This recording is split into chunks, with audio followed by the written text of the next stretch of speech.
Welcome to a presentation of Bear River High School Sports on 104.9 The Ranch and CashValleyDaily.com. Brought to you by Golden Spike Electric, Bob's Body Shop, Frank May Ski-Doo, Castelite Brick and Tile, Mike Knorr Plumbing, Spike Power Sports, Post Consumer Brand Cereals, Riverside Corner Sinclair, K&N Automotive, Greer's Do It Best Hardware, Rudd Funeral Home, Central Milling, Gem Electric, Kent's Market, Adams Wealth Advisors, Henson Motors, C&R Trailer Sales, and Cache Valley Daily. Now, it's time for the Bear River Bears on 104.9 The Ranch. Welcome, Bears fans. Back to Bear River High School tonight as the Bears will play their third game of the season here at home against the Skyview Bobcats. I'm Trent Carter. I'll have the play-by-play call tonight. And joining me for the first time on the season for football, Josh, welcome back. Welcome to the broadcast. Yeah, it's good to be here, Trent. Good to be able to get back in the booth with you and watch some football here tonight. And hopefully it will be a bounce-back performance for Bear River as they suffered their second loss of the season last week in the rivalry game against Box Elder that went south in more than one way, and we'll get into that in just a little bit. Tonight's pregame show is sponsored by Kent's Market, named gold and silver medalists for grocery store donuts and catering in the Best of Northern Utah contest. We appreciate Kent's Market for sponsoring our pregame shows throughout the season. And a special thanks to Adams Wealth Advisors. Adams Wealth Advisors wants to understand your family, job, hobbies, and goals, earnings for your financial trust. Visit AdamsWealthAdvisors.com to schedule a time with an advisor today. So one thing first to note, Josh, both of these teams come in here 1-2. Skyview's schedule has been a little more balanced, I would say. They've been in every game by a touchdown or less. They've lost one game by 3. Anyway, less than a touchdown in all their games. So they've been battle-tested as far as having to play in the fourth quarter and finding ways. They're hopeful of finishing more of these games. Their last game was a victory. Hold on, I had my over Spanish Fork, I believe. Spanish Fork, 3-point victory, 20-17 at home, so they get in the win column. But this is a team, Josh, in Skyview that is senior dominated. Their quarterback, big 6'4" senior. Their leading receiver's a senior. Their running back's a senior. This is an experienced bunch, and their numbers show that. Bear River, on the other hand, has come in here, and I don't know what to make of their 3 games. A tough loss at Cedar, a game against Cottonwood that you might as well have been playing a freshman squad somewhere, and then last week a tough loss against Box Elder. I don't know what to expect coming into this game against Skyview. Yeah, I know. I think if you looked at Bear River's record and Bear River's schedule and their win-loss column, it might be the most confusing one in the state of Utah up to this point. Honestly, you have a 51-14 loss against Cedar to start the year. You win 77-0 against Cottonwood, and then you lose 58-14 last weekend. So big spreads both ways. The good news is, as far as the games you lose, I feel like there are things that the Bears can clean up and get themselves righted here to get as they start into region play. The other good news is I was kind of pondering it, looking at some things this morning and this afternoon, is if the Bears get a win here tonight, that puts them at 2-2. You're back to 500 for the year, gets you a little momentum in region. It's fair game from then on out to finish the season. Yeah, despite the uneven play and what to make of the schedule, like you said, a win tonight and all of a sudden you're 500 at 1-0 in region play, and everything seems fine and dandy again. One positive for Bear River, Josh, I think has been the senior leadership and play of Jackson Tyre, averaging 246 yards a game through the air, 7 touchdowns, and hadn't turned the ball over until last week against Box Elder. Unfortunately, 3 interceptions in that game, but he's really been pretty steady in the passing game and in the running game. It's just the Bears have been unable to really get anything else going offensively, and when you can kind of just key in on maybe the passing game, makes it tough for Tyre to keep these kind of numbers up. Yeah. First thing we got to do, we got to give a shout out to Jackson Tyre. It is his birthday today. Ooh, so nice. Happy birthday to him. He gets to play on his birthday. That's always a fun and exciting time. But for me, Trent, I think you're exactly right. Jackson has been solid. I think the passing game has the potential to be something special and something to carry this team. The issue that the Bears have right now is they have been unable to establish a run game whatsoever. And when you cannot establish a run game, what it does is it allows the defense to step back Most defenses right now are only rushing 3 to 4 guys against the Bears and are able to put pressure on. That means you're able to drop 7, 8 guys back, and that just makes it extremely difficult as a quarterback to be able to pick a team apart. So I think that's the issue. You saw that a lot against Box Elder. Box Elder was able to do that.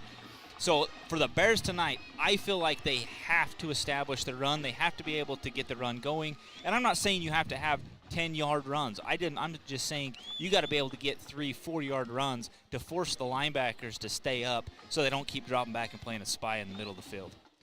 Yeah, we look at Bear River's run game on the season, averaging about 60 yards a contest, and those stats are probably pretty generous based on what I've seen.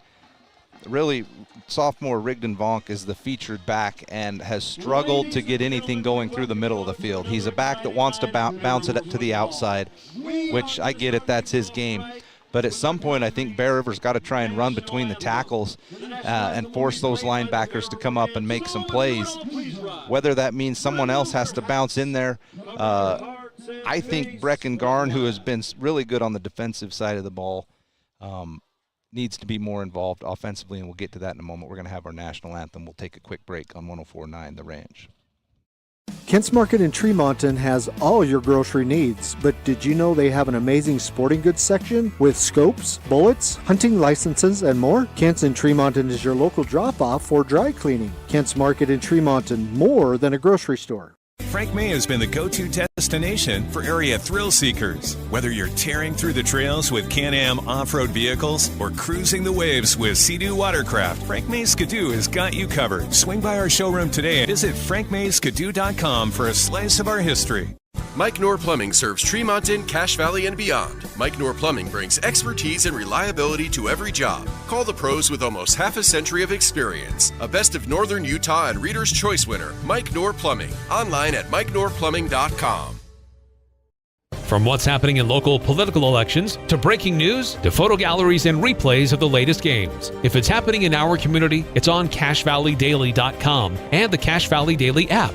Local, relevant news on CacheValleyDaily.com.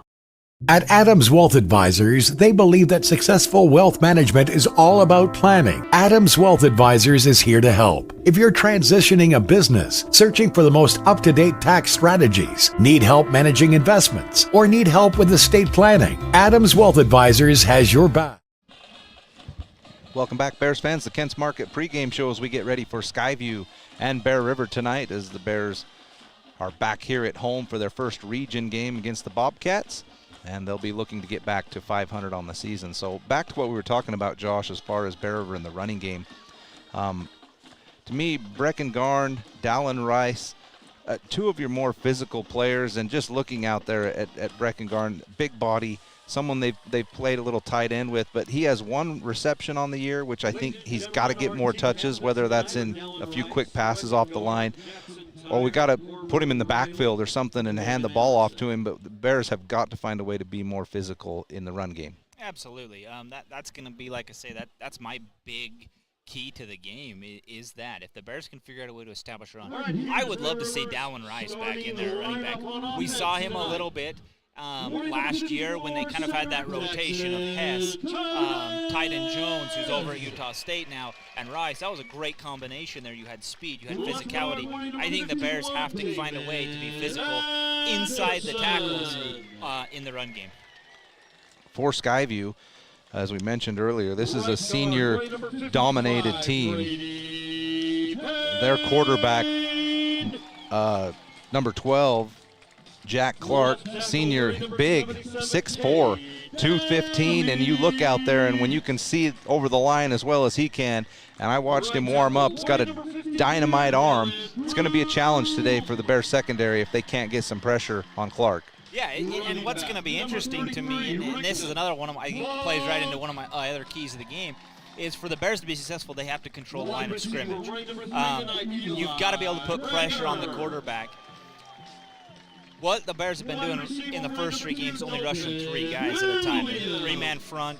I think you've got to go to a 4, even a 5-man front. Try to put pressure on Clark to force him, because this Skyview team is going to throw the ball. They throw the ball a lot. They're averaging 42 pass attempts per game this year. So they air it out. Clark's got an arm to air it out. So you've got to put pressure on him, make him uncomfortable, force him to throw into some places that are a little tight, and force some turnovers. So as they introduce Bear River's lineup tonight, we apologize. We are right next to the loudspeaker up here, so sometimes, hopefully, you can hear us over that loudspeaker. The Bears getting hyped up as they're just about ready to get things started against Skyview. Both these teams are going to want to throw the football, but I'm with you, Josh. I think for Bear River to be successful in doing what they want to do, which is throw the ball down the field, it's going to have to start with the run game. We'll see if the Bears are able to break some runs early, maybe suck some more guys up into the box, and then let Jackson Tyre throw it, who has been very accurate this season. I think really Box Elder got him because they played 2 deep safeties and went into a lot of zone coverage, and he had to try and fit some throws into some gaps, and he got a couple of them picked off. Was really the only mistakes he's made so far this season. So we're just about ready to get things rolling. Both of these teams looking to pick up their second win on the season. Both teams are 1-2. As we mentioned earlier, Skyview's been in every game's been close, a touchdown or less on the scoreboard. And for Bear River, it's been a mixed bag with a couple of blowout losses against what I think are 2 pretty good teams, and then a blowout win 77-0 against Cottonwood, which really didn't tell us much about what we've got tonight. And it's a fresh start. First game in region play. You're on your home field against Skyview, a team that we have traditionally struggled against. Let's hope that the tables can be turned a little bit. Well, and it's also the first region game in the new Region 11, Trent. Yes, it is. The addition of Tooele and Stansbury and Deseret Peak. Yeah, Deseret Peak. So new little look there, and I think we actually end up having to play Stansbury next weekend. Next week, yep. So we'll be on the road at Stansbury. So we'll take one more short break. There's a couple minutes before they're going to kick this one off. You've been listening to the Kent's Market pregame show on 104.9 The Ranch. I have a deal for you. I'll turn the cable back on when you get my kitchen floor finished. How do I do that in time to watch my team win? Use the expert help at Castelite. For all your brick, block, rock, paver, and tile needs, Castelite.com.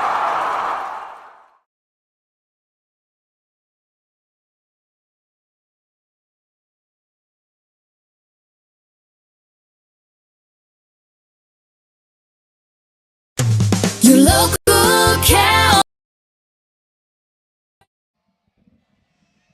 All right, welcome back, Bears fans, as they ran the 2 minutes off in an instant, and we're ready to kick this one off. Bear River's going to receive.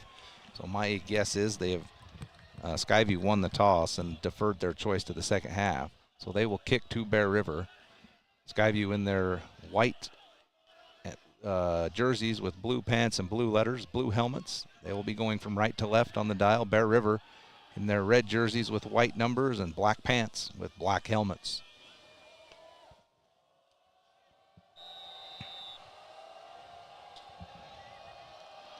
Kick from the 40-yard line is high and deep and out of the back of the end zone. Booming kick, and Bear River will start 1st and 10 from their own 20-yard line.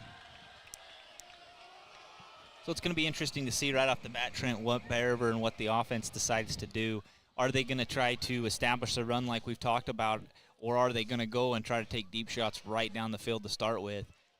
Looks like the offense already has a play call, what they want to do here on this first possession, kind of already have it drawn up as not even a huddle. We just lined right up. You a big fan of the scripting the first 10 or so plays in the game? I am if you can make it work.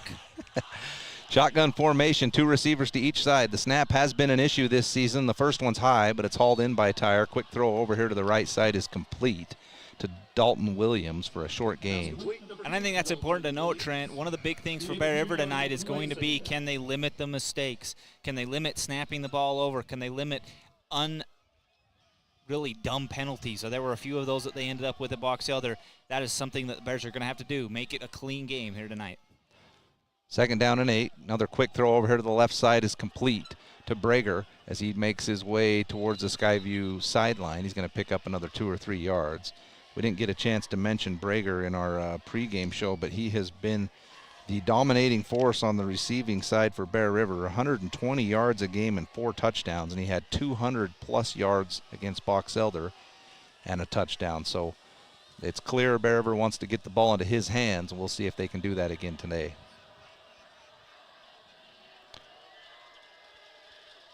Third down and 5 on the far hash mark. They'll bring a receiver in motion from left to right. That's Williams. Another high snap. It's corralled by Tyre. He has to sprint out over the right side of the formation, and he'll let this one go out of bounds. Penalty flag comes in at the 30-yard line. As Tyre took a pretty good hit, he held on to that one till the last second. We'll see what the penalty is. Ineligible man downfield for Bear River. It's one thing you risk when you sprint outside of the pocket is, I guess the linemen are wondering, are you going to run or are you going to throw? And this time they snuck a little too far down the field. 5-yard penalty, they'll replay third down, or Box Elder will decline it, which they have. It will be 4th down and 5. Well, we were questioning whether or not Bear River was going to try to establish the run, and it was obvious, and no, they are not. Three plays, 3 straight passes. I don't even know if they had a guy in the backfield during any of that. So very interesting play call to start the game, and we'll see how Skyview now gets to answer with Clark.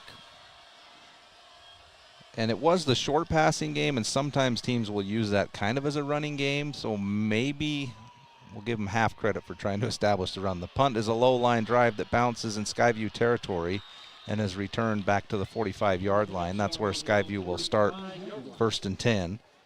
That kick was returned by number 11, Lincoln Ballard, who is a senior wide receiver that's having a fantastic season as well for the Bobcats. He's already caught 2 touchdowns on the season.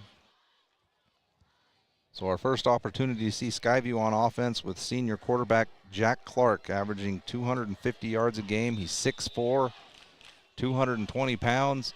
And the first play is a handoff up the middle over the left side. Looks like Garn is there to meet him. Brecken Garn leads Bear River on the season in tackles, and it's not even close. As Skyview picks up 3 quick yards, it'll be 2nd down and 7, ball at the 48-yard line.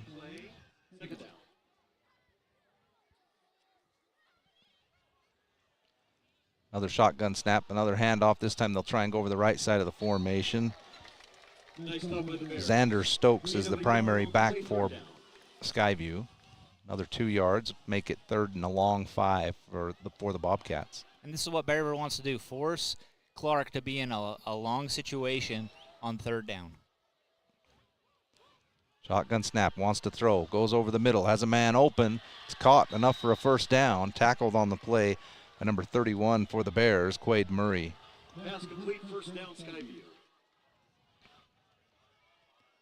Well, the defender was there, tailing him by about a step, but that's enough for Clark to fit it in there. Now they'll go no huddle, and the handoff right up the middle again goes nowhere as sophomore Bennett Allen in the backfield to make a tackle. That's one thing you will hear a lot tonight, Josh, is sophomores and juniors really dot the field for Bear River, a young bunch. For sure, but what Bear River's done with the run game so far, they're sending 4 or 5 guys, which has been able to clog that line up. 2nd down and 12, shotgun snap. Clark wants to throw into the end zone. Has a man open, goes up, and is unable to bring the ball in at the goal line. What a throw. That was a dot. Wasn't the worst coverage either by Sutherland. He was there, but about a step behind, and that looks like it's going to be enough for Clark. That was a pretty nice throw. And that's something to watch all night. Sutherland's going to have a lot of one-on-one matchups with Zachary Oxborough, who is Skyview's leading receiver, about 108 yards a game.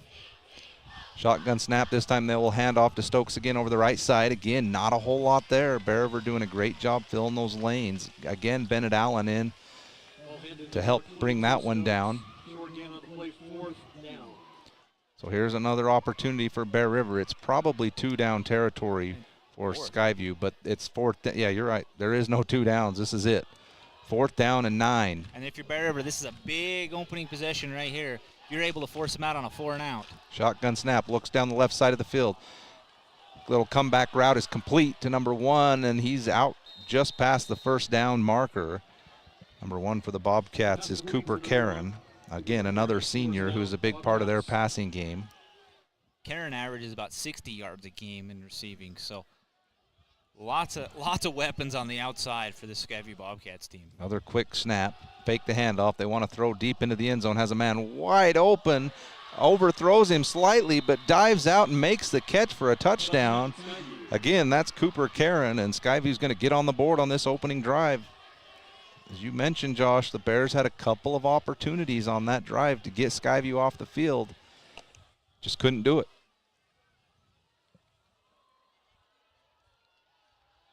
So Skyview will line up for the extra point. And it was clear what Skyview's game plan was, Josh. They mixed it up, but everything was quick. They were on the line ready to go. It's like they had their play scripted. Yeah, and if you notice, Trent, they know where they want to go with the ball. So the extra point is up and good, and Skyview's going to take a 7-0 lead. Two of those shots to the end zone, the one that was dropped and then the one that is in the end zone, both were right at Carson Sutherland. So he's going to have to make some adjustments here tonight, or it could be a long night. So we'll keep it here as the teams will get ready to come out for the kickoff. Skyview leading 7-0. Each team has had the ball once. Bear River was 3 and out, and Skyview took it 55 yards on their opening drive for a touchdown.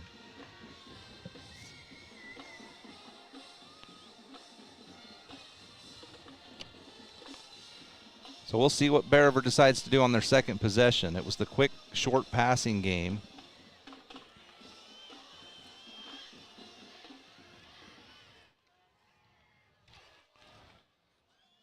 Back to receive the kick for Bear River, Dalton Williams. And I believe Sutherland, is that Sutherland over there? Is that 12? 12 or 13. Nope, it's 13. Bingham. Brock Bingham, the sophomore. And that kick again deep and out of the back of the end zone. Not used to seeing kickers with this. We are used to seeing it from Stone Higley, but Skyview's kicker's got a good one too. That's number 88, Jace Carlson for Skyview, senior. So a 1st and 10 Bears from their own 20-yard line again, same place they started their last drive. Jackson Tyre back in shotgun formation. Rigdon Vonk next to him, and the snap goes over his head. He retrieves it down near the goal line, and now he has to find a way to get out, and he doesn't. He's tackled. No, they're going to give him forward progress. I'm not sure what happened there, Josh. It looks ran like into the ref is what happened I there. got blocked out, so Tyre was bringing it out and then tried to avoid the official. Ended up back in the end zone after he collided with the official. And they're going to give him forward progress to the 1-yard line. But, Josh, this is about the 6th time that this snap has gone over the head of Jackson Tyre this year, and a lot of them in this situation back near the goal line. Yeah, and it's just something you can't do. I talked about it early in the broadcast, was the Bears had to limit these mistakes, and this is not something that you want to do. You let Skyview go 55 yards, they score. First play of your second possession, you snap it over the head, and now you're back on your 1-yard line. 2nd and 30. 2nd and Riverside. That's a whole Harry Gephardt saying for you. I remember the days listening to Harry Gephardt, that's for sure. Was the voice of the Bears for a long time. So Bear River pinned back at their own 1-yard line. Now you got to worry about holding in the end zone. Shotgun snap, it's going to be a quick throw. It falls incomplete, intended for Corver Riley on a little swing. Tried to run one receiver underneath the other. And that looked like neither receiver knew which one was supposed to be getting the ball at that point. They both kind of looked at each other like, are you supposed to catch that or am I? So that's going to bring up a 3rd down and long.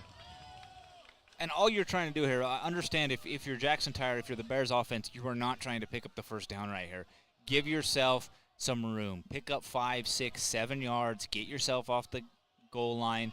Give your punter some room. That should be your goal right here as an offense. 1-on-1 on the top side of the field. If they want to try and take a shot, they are playing back off of Williams, about 10 yards. Trips on the right side of the formation. Tyre takes a snap, goes through his hands into the end zone, and it goes out of the end zone for a safety. So unfortunately, that one's on Jackson. That was a touchdown. They say they recovered it? So it doesn't go out of the back of the end zone. It's recovered by Skyview, and that's a touchdown. So disastrous second possession for the Bears.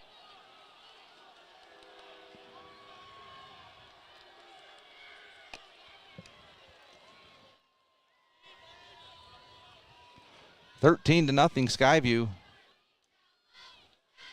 On the fumbled snap in the end zone, recovered by the Bobcats for a score.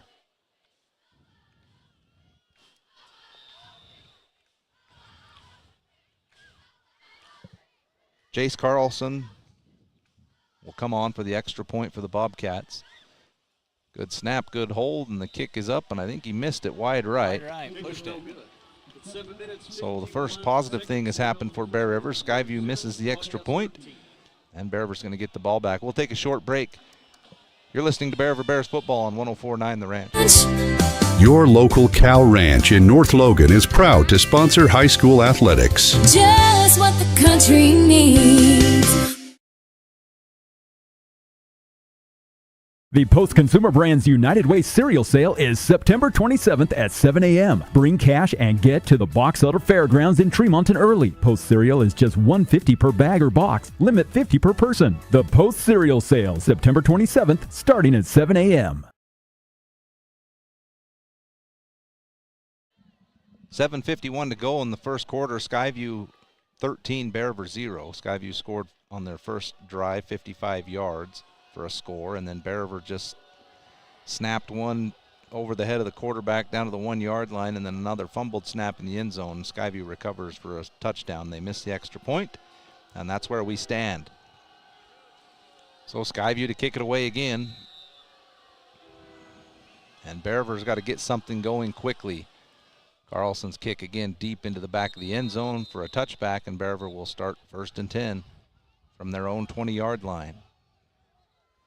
Special thanks to Cache Valley Daily. Download the app for replays and photo galleries of the latest games, plus local news and information about what's going on in your community. That's Cache Valley Daily. Bob's Body Shop. Bob's Body Shop is a preferred auto body repair center right in Tremonton, and they'll take care of all the insurance paperwork for you. Call 257-7825.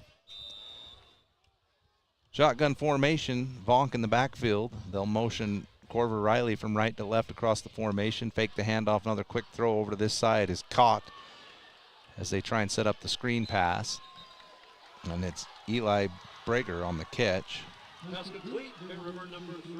Give him 3 yards on first down, 2nd and 7. 6 to go. And you can see what Bear River's trying to do. They're trying to throw some screen passes, try to get the DBs to creep up a little bit, and then eventually they're going to take a shot down the field. I still would like them to try to mix the run in here at some point. They'll have single coverage over here on the near side of the field if they want to take a shot. Another high snap, bobbled, recovered. Tyre now sprints out over the right side, makes one guy miss on the stiff arm and runs for a first down. Josh, that was 2 inches from being on the goal line again. Yep, again, it's just it's the same mistakes. And fortunately in that one, Tyre able to make a scramble and make a play. You know, and again, I continue to kind of harp on the run game, but I'm fine with that being your run game if you want to roll him out of the pocket or do some QB draws or some things like that, because he is an athlete and he can use his legs, so allow him to do that. 1st and 10, Bear River from their own 37-yard line. 3 receivers left, 1 to the right. Vonk behind Tyre. The snap goes over the head of Jackson Tyre. This is unbelievable, down to the 18-yard line.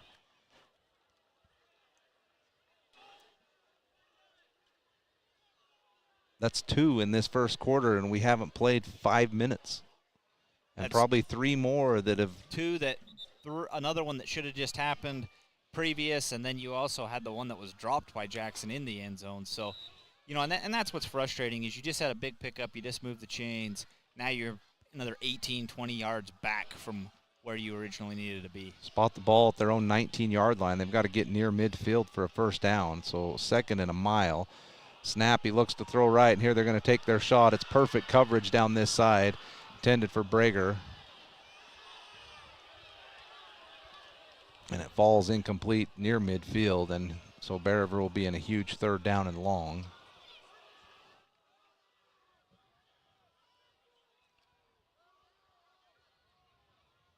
This time Bear River will go trips right on the near side of the field. It's also the short side. They'll have single coverage up top with Dalton Williams. Could have been a false start there on Vonk. He definitely took 2 steps. Tyre, I think, played it off and helped him. Here's the snap. He looks to throw.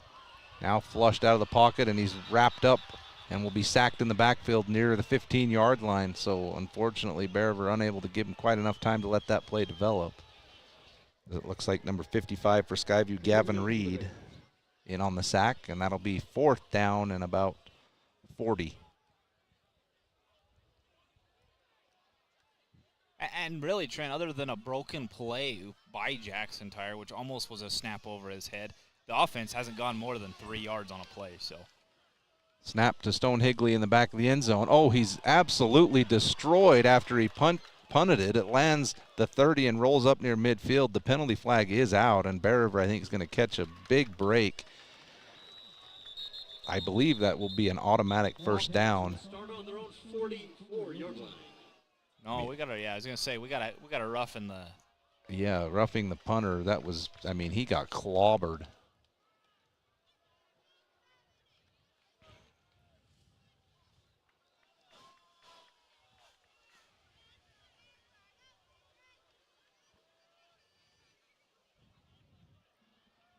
Sure, taking their time making the call. So don't. There they go. They're marking it off 15 yards. It should be an automatic first down. Maybe not. Maybe I don't understand that rule. It is an automatic first down, Trent. Okay. We're just moving in I'm slow like motion. Stone's running back out there to punt it again. Maybe it's our team that doesn't understand the rules. Hey, that's the most positive yards we've had, though, offensively, was that. So maybe we keep him out there. So a big break for Bear River as Skyview had all the momentum, and now Bear River's going to keep the ball and get a fresh set of downs, 1st and 10. Still in their own territory, mark it at the 29-yard line. Bears will come out with 3 receivers to the top side of the field. Brager, the lone receiver, down here near the Bear River sideline. Tyre wants to throw again, looks left, nothing doing. He's going to be wrapped up again, but this time he's going to creep forward for a couple of yards. Again, just first option not there. Tried to go to second option, didn't quite have enough time. And Skyview's done a great job changing up their defense. They're bringing more pressure, and that pressure is not being picked up by the offensive line right now. 5:49 to go in the first quarter. Skyview 13, Bear River 0. We'll take a short break on 104.9 The Ranch. Got car problems? K&N Automotive, they've got the knowledge, equipment, and expert staff to find the solution. From complex issues to routine maintenance, they've got you covered. And with their lifetime warranty on most repairs, you can drive with peace of mind. Visit K&N Automotive today. Need some hot food so you're not rude, or a little something sweet to get you back on the street, or antacid to be placid, or an energy drink to help you think. Get to Riverside Corner Sinclair to fuel your vehicle and fuel you. Nobody leaves Riverside Corner hungry. From day one, right down the street, to present day, all over America, Napa and our nationwide network of parts and exceptional service were built for one mission: to keep your business moving full speed ahead. Napa know-how.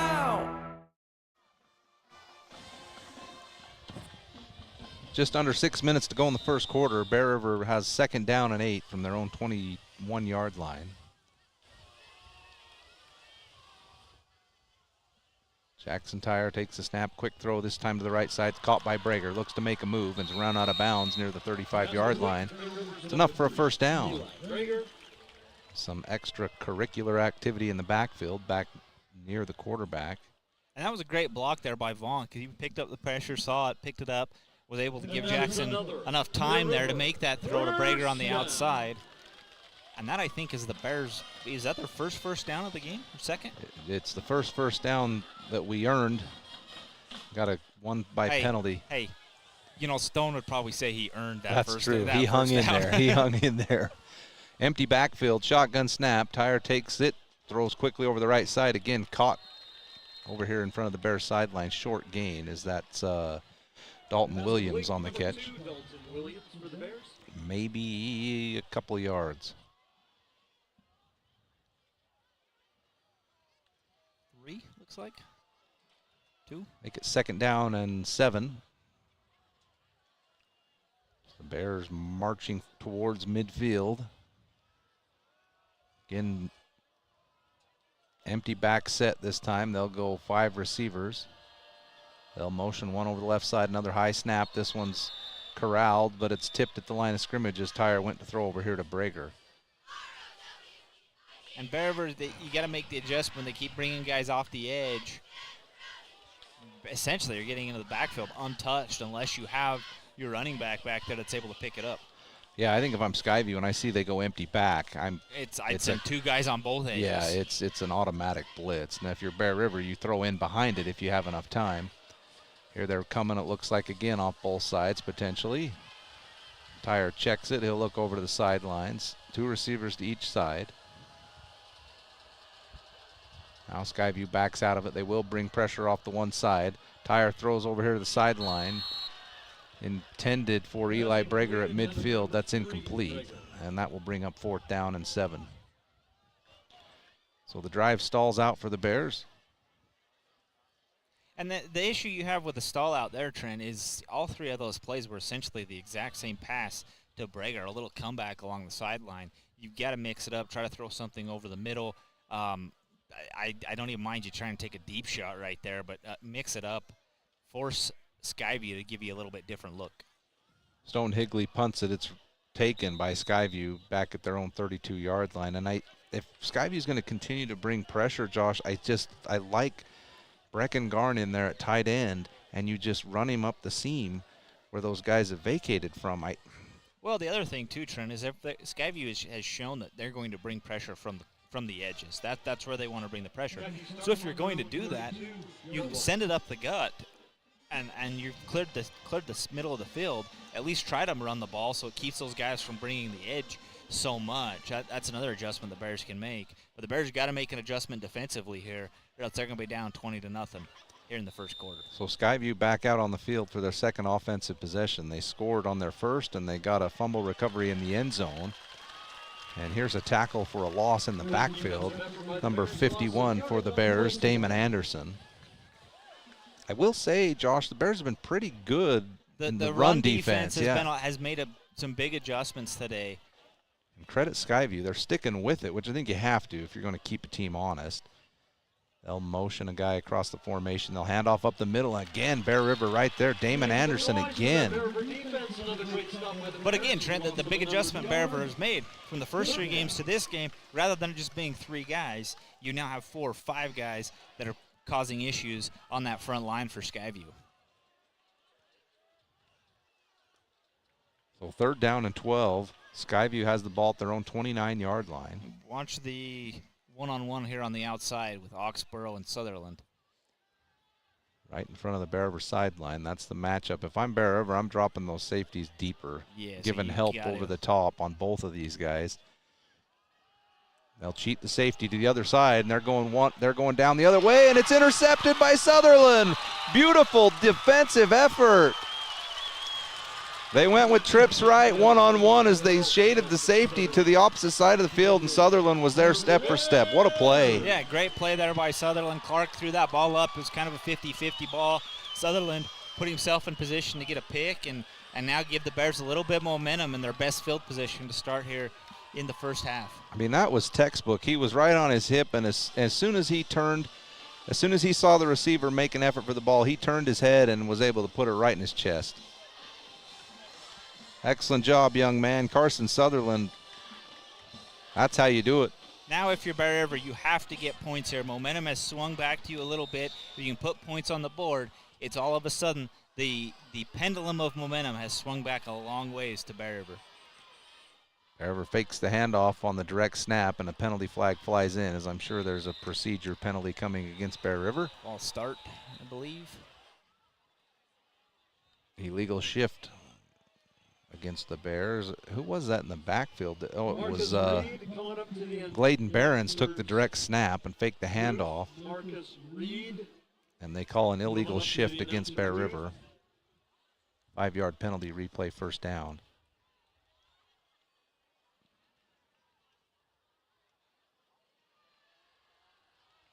Interesting.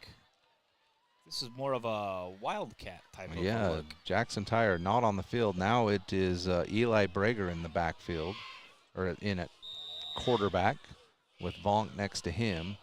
Again, they'll motion Barons across the formation, high snap, then they'll pitch it to Gladen in the backfield, and Skyview's all over it. There's nowhere to go. Yeah, I don't know what that was. Don't do that again. First of all, it was a high snap. Then we had to quick pitch it to the guy coming in motion. That was a disaster from the start. As now they're going to abandon that formation. Jackson Tire's going to run back out onto the field for a 2nd down and 17.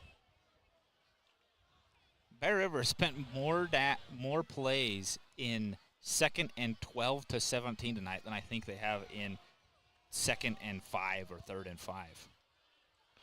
High snap again. Tire takes it, throws over to the left side. It's taken by Barons, and he's instantly wrapped up. Just cannot get any separation. And that's the problem is these DBs for Skyview, they know it's going to be a short pass, so they just play a little safety screen there and allow you to throw it underneath and just say, okay, we're not going to allow anything past us once they catch the ball.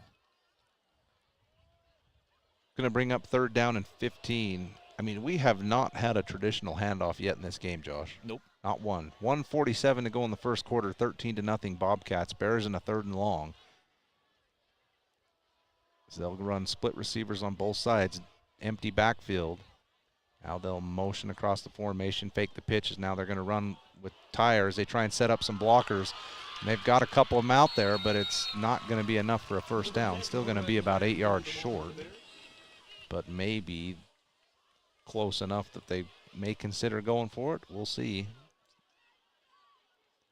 Probably, well, 4th down and 6, 7. I wouldn't. If it was me, I would punt the ball here and try to pin Skyview back within their own. Your defense has done well, yeah, considering. I mean, besides the and really they had them in a 4th down situation when they gave up that touchdown. So Bear River's going to go for it in their own territory. Pressure's coming off the edge, it would appear. Now Bear River might check out of it. Tire's limping, Josh. That's one thing for sure, and I don't know if that Wildcat formation was an effort to give him some rest, but he is not moving great. He came up limping off of that last so run was that on last the one? Sideline there. So I think this is a good timeout here by the coaching staff. If it's me, I still send the punt team out. This game is not out of hand. You're not there, but if you don't convert this 4th down, you're giving Skyview a great field position moving forward. And they are going to send Stone Higley out. Would have liked to make, well, I guess even if you get him to jump on a hard count right here, you're still not going to get a 1st down. So I'm with you, Josh. I think the last 2 possessions for Skyview, the Bears' defenses look pretty good. Try to play a little bit of the field position game with them a little bit right here as you get into the end of the first quarter, start of the second. So back in punt formation is Stone Higley. There's a beautiful snap. Stone's kick is not a great one as it's going to land about the 31-yard line. It's taken by Skyview and wrapped up instantly right where they caught the ball. Good coverage. Skyview brought down on the 25-yard line. And Skyview's going to have it 1st and 10 inside their own 30-yard line.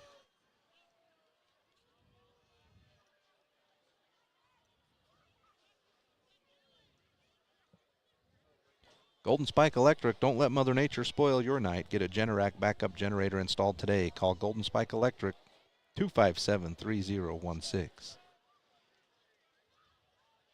The Bears come out in a 2-safety set.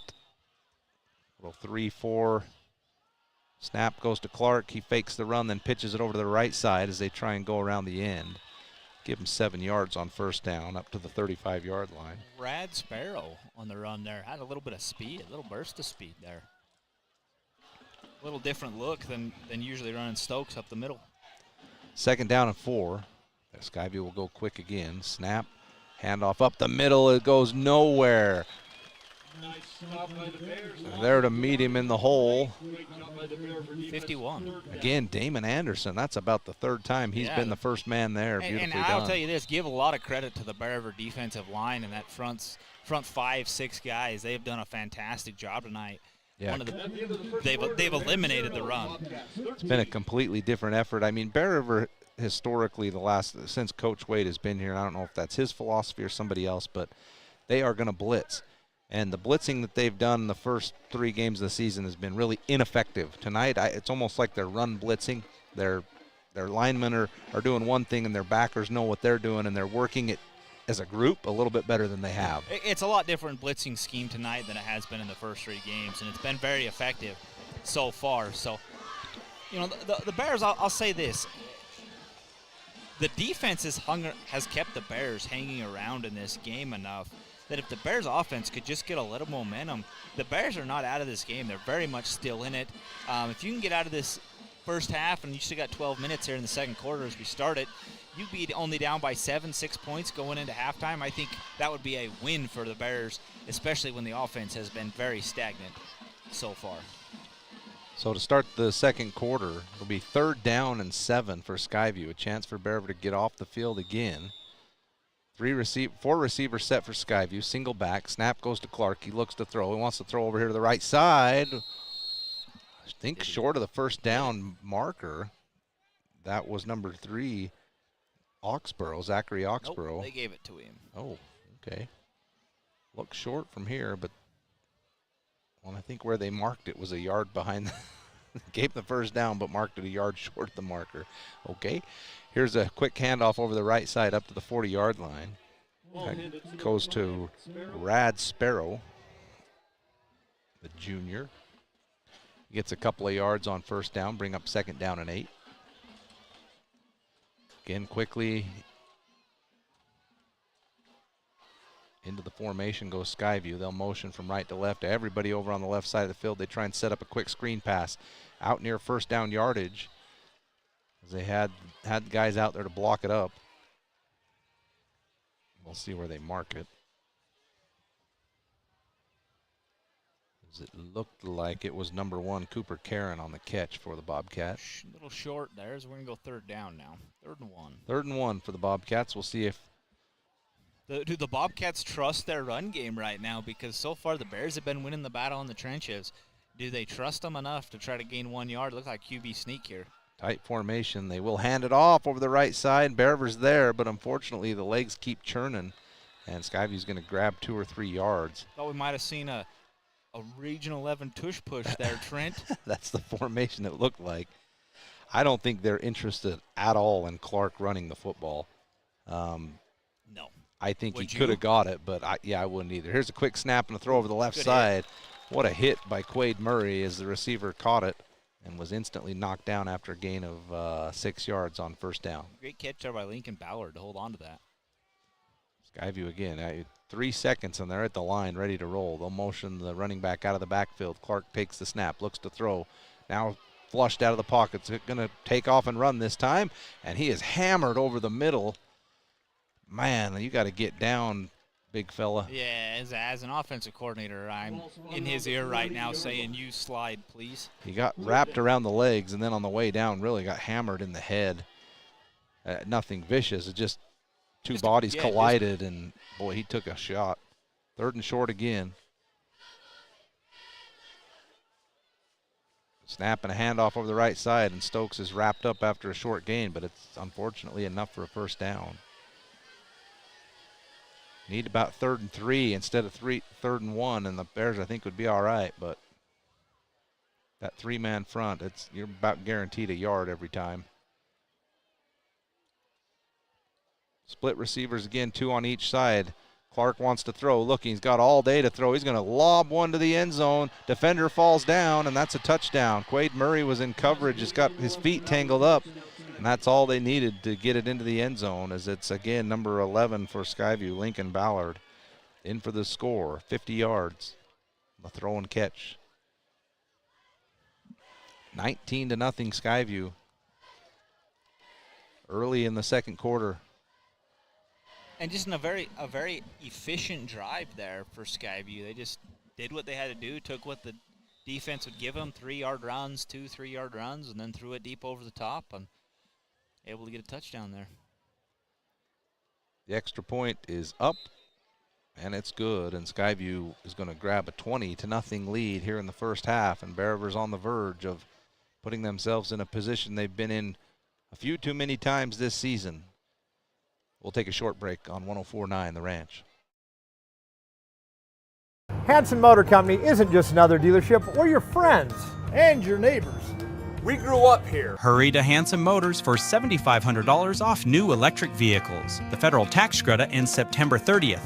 Hanson Motors, local, loyal, and proud to serve our community. For over 25 years, Bob's Body Shop has been the Bear River Valley's leader in auto body repair, windshield replacement, and auto detailing. They are a preferred insurance repair shop. Their employees are consistently trained on all the new repair methods. Call Bob's Body Shop today at 257-7825. 9:53 to go in the first half. Skyview 20, Bear River 0. As Clark has completed a 50-yard touchdown pass to Lincoln Ballard. And unfortunately, it's been all Bobcats to start this one. Bear River's defense has been better. Here's a high pooch kick that's going to go near the sideline. I'd maybe let that baby go out of bounds. Instead, Bear River takes it. It's returned out near the 30-yard line by Brock Bingham. Return there by Bingham. Made something out of nothing. The Bears will have decent starting field position. Bears will start on the 28-yard line. Yeah, the one positive here, Josh, and you've mentioned it multiple times already, the run defense has been good for Bear River. Unfortunately, Bear River's defense has been out there a lot, which has been the theme so far this season. Offense has got to find a way to get the ball down the field. Rigdon Vonk has been a non-factor thus far in this game. They'll motion Rice. The position of running back has been a non-factor. Exactly. There's a fake handoff, and a throw over the right side is in and out of the hands of the receiver, Williams. And it'll be 2nd down and 10. Yeah, outside of Cottonwood, the run game was there against Cottonwood, but again, you can't, that means nothing against that team. They were that bad. I don't know if you had a chance to see that, but that's the worst football team I've ever seen. There's no other way to say it. They had a freshman quarterback. It was all bad. Empty backfield. They'll motion Gladen Barons across the formation. Shotgun snap. Tyre wants to throw, has to throw quickly over the middle. He's got Brager on a little short crossing route. Again, wrapped up instantly. Cottonwood did beat us in basketball, though. They did. From what I understand about Cotton, it's going to bring up 3rd down and 4. As Cottonwood's kind of one of those Logan stories where everyone has abandoned Cottonwood High School to go elsewhere. And they're left with what's remaining. However, Logan has kind of weathered that storm now and has kind of righted the ship. You know, they got some programs over there that have been pretty good. Their basketball program, their softball program. I'll tell you, their softball program's got a chance to win 3A this next year. Here's a deep throw down the right side. Good adjustment from the Bear River receiver. He's got it. Breaks away from the defender and is running down inside the 10-yard line, make it the 11, and that's Gladen Barons. One heck of an effort as the defender was all over him. He just went up and got that jump ball. 50-50 ball, took it away from the defender there. And that is another Bear River first down. Now, we have got to get 6 on the board out of this. Absolutely. Great trust there from Jackson Tyre to Gladen Barons is giving him that 50-50 ball. Barons made a heck of an effort on it. Again, 2 receivers to each side of the formation. This is where I'd like you to run the ball. They're going to bring pressure off the edge, and the pass is deflected at the line of scrimmage, but it is still caught by Williams. But it's the same stuff, Josh, the little quick throw to the outside, and they're just all over it. Ends up being a loss.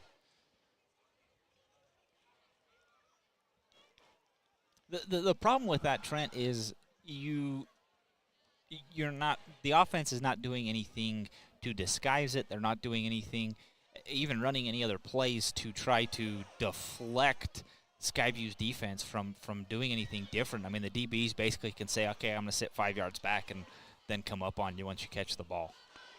Shotgun snap, fake handoff up the middle, and Jackson Tyre's on the sprint run out to the right side as he was almost wrapped up in the backfield, made one guy miss, and then gets back some positive yards for the Bears, maybe 4 or 5 yards.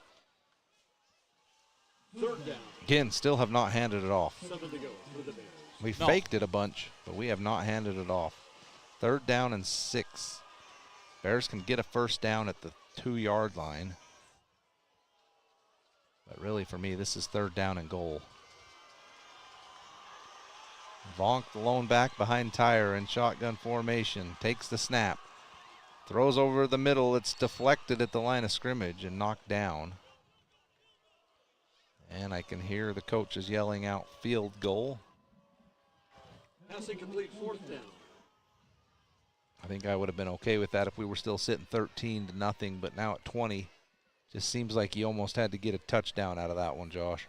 Yeah, I mean, and the play calling there, I'm not necessarily a fan of. You try to run a screen pass on the outside that's gobbled up, try to run a QB keeper around the end, which in that field position, your quarterback really doesn't have anywhere to go, and then try to throw one over the center. So good snap, good hold, and Stone Higley pounds that one through the uprights. As that's one thing we know Bear River has is a brilliant kicker in Stone Higley. I don't know if you saw it, Josh. I think it was the first game of the year. Bear River attempted a 63-yard field goal. I did see that. Came up about 10 yards short, but from what I've heard, he's put those through before in practice and in warm-ups, and I believe it. You know, sometimes you got to get out of the offense what you can get. So the Bears are on the board, 20 for Skyview, 3 for our Bears. And let's see if Bear River's defense can make another play.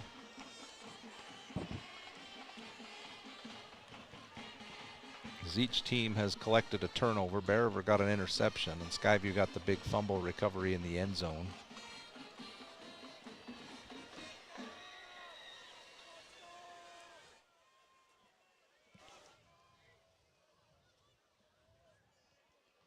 Got these fancy new buttons over here with the score and the quarter, and I forget to hit them most of the time. Got it updated now. Reminder, all of our broadcasts can be found on our YouTube channel. Just search Bear River Bears Sports. It's where all of our game streams can be found, and you can also go to CashValleyDaily.com to find links to our broadcasts, and then as always on the radio at 104.9 The Ranch.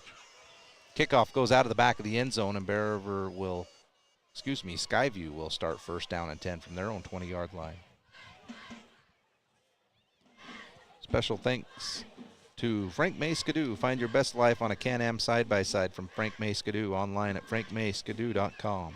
Post Consumer Brands. Post Consumer Brands Cereal is proud to bring you their annual cereal sale to benefit the United Way. Watch for it coming up this fall.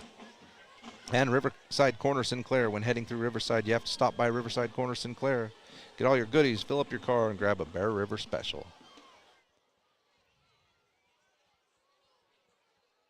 Skyview first snap is a swing pass over to the left side to running back Stokes. They've got it blocked pretty good. Bear River creeps up a safety and is able to knock him out. And I like short. that adjustment that Skyview has made. Bear River has clogged the middle of the field, kind of eliminated Skyview's run game. So what is Skyview doing?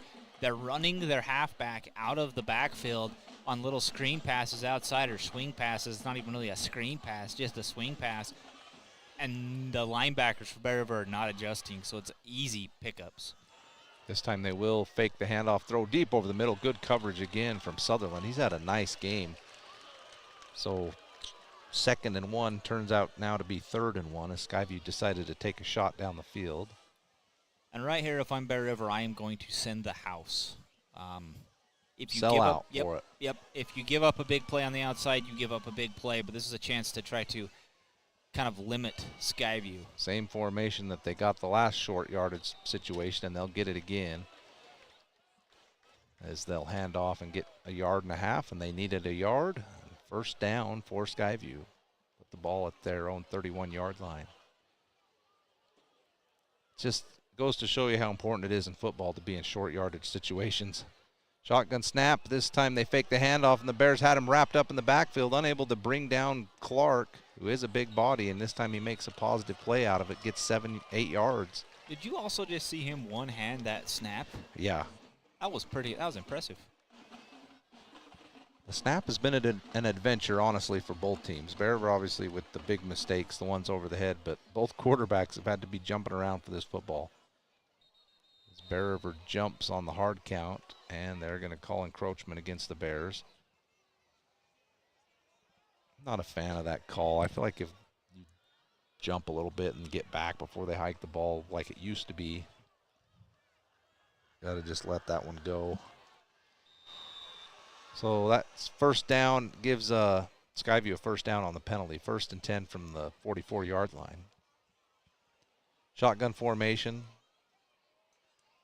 3 receivers set. They fake the handoff. Clark wants to throw again. Looks deep down the left side of the field. It's got a man down there, but the throw is well underthrown, and Sutherland turned around and would have had another interception, but the Skyview receiver came back and broke it up. Yeah, great play by the Skyview receiver. He turned into the DB there just to break that one up. If not, Sutherland would have had his second pick of the game, and what a momentum shifter that would have been for the Bears. One thing I've noticed about Clark on a couple of these throws, he's putting a lot of air under the football. Yeah, really I think just drive that one in there. Yeah, it really lobs it up there. I'd rather you try to lead that guy 5 yards down the field. And here's a snap over the head of Clark, and he's going to fall on it. And finally, the Bears get one of those to go in their favor. That's going to put Skyview well behind the chains. Put up about third down and 20-something. I'm not good with visual. 21. 21, perfect. If you're Bear River, everything's in front of you here. Get Skyview off the field. And here's a penalty flag as Bear River was pointing against Skyview, and that will put them back 5 more yards, and we'll replay third down. So 2 safeties over the top right here, nothing foolish. Keep them in front, get the ball back, get a score here, and go in only down by 10 at halftime. And that would be a huge victory. So Skyview now all the way back at their own 27-yard line. They have to get to the Bear River 46-yard line for a first down. I mean, whatever your prevent them from getting 27 yards is, that's what we're calling right now. We'll see what Skyview wants to do. They got trips right, single receiver on the left side. Bears are going to bring a little pressure off the edge with Garn, and they're going to throw deep down the left side. Receiver is open and unbelievable. He makes the catch. 15 yards past the first down marker. I just don't understand. Why do you not have two single coverage over there? I don't. Yeah. That time Clark rifled that thing in there on a dime, and beautiful over-the-shoulder catch. 1st and 10, Skyview now at the Bear River 36-yard line. They are quickly to the line. They're going again. Clark to throw over here to the near side. Catch made by Cooper Karen, and that's enough for another Skyview first down near the 25-yard line. That's a tough one. 3rd and Riverside, Josh, and they got it. Yeah, you can't do that. I mean, that was not a good play call. Not good play calling there. I'm even going 3 over the top if I have to. Oh. I mean, that's the only play they can give you. So I don't understand why you're letting a receiver behind you in that situation. Why your safeties are not giving help in that situation. That one's just baffling to me, and that's a tough one to swallow because, like I say, if you force them out right there, you're going to pick the ball up probably about the 30-yard line. You have a chance to go down and score and cut this lead down to a 10-point game at halftime. Now Skyview's on a roll and easily could be up here 27-3 going into half. 1st and 10 Bobcats from Bear River's 26-yard line, leading 20-3 with 4:37 to go in the second quarter. It's been about 3 different times. Bear River's defense, as we've mentioned, has been better, especially in the run game. But, man, a couple of big plays that have kept Skyview's offense on the field. Credit to Skyview. They've made some nice throwing catches, but Bear River has not done great in the downs where they need to get off the field. Skyview's going to have man coverage down here on the bottom side again if they want it. They see it. They throw to it. Sutherland's there. Catch is made anyway. Touchdown, Bobcats. That was great defense from Sutherland. That was great defense. Oxborough had his hand just in that there. good of a wide receiver. So he just. Yeah. The DBs have done a great job tonight. I will give them a lot of credit. They've done a great job in one-on-one situations. But when you continually play one-on-one, you're eventually going to get burned by that. And just happened there. Yeah, I saw it from up here.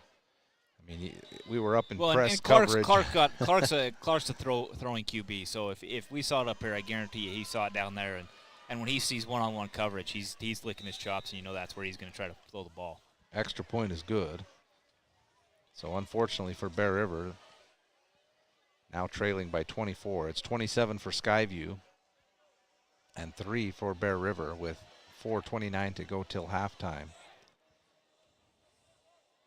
Greer's Do It Best Hardware is always looking to improve your shopping experience. Come see them at the Tremont Center or call 435-257-7749. Did he make that or miss that, Trent?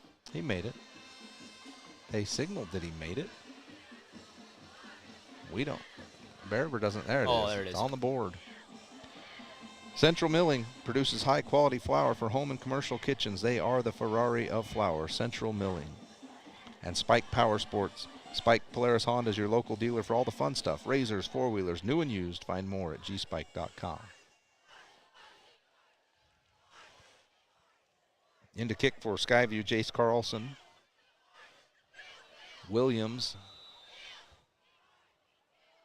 And Brock Bingham back to receive for Bear River. Big kick now down near the goal line, and it will end up in the end zone, and Bear River will start 1st and 10 from their own 20-yard line.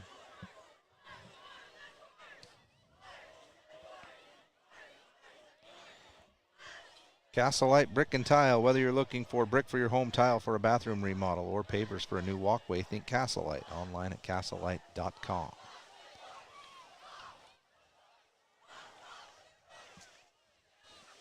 So Bear River back out there. They're going from right to left as the sun has now set. A beautiful evening for football. 2 receivers to each side. Vonk on the left hip of Jackson Tire. Now they'll bring Brager in motion. He'll work his way over the middle of the football field. Tire sees him, makes the throw, and right there to bring him down for a short gain is Skyview. Trent, do you think they're going to go the entire first half without handing the ball? I think they are, to be honest.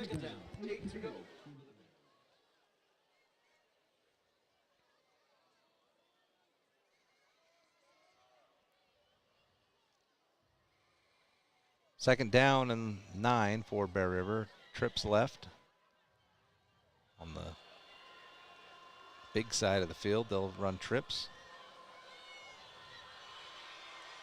Skyview's got a safety over the top on both sides. Tire wants to throw. Now he's going to scramble up the middle. Has quite a bit of running room if he can get a block. He does get a block. Now he's going to make his way to the 40 where he's wrapped up. I think he would have liked to have gotten out of bounds but couldn't quite get there. Should be enough. It is enough for a first down. That is another Bear River first down. Good recognition there from Tire to see that the whole middle of the field had opened up. And although we did not hand it off, some positive yards in the run game, Josh. Hey.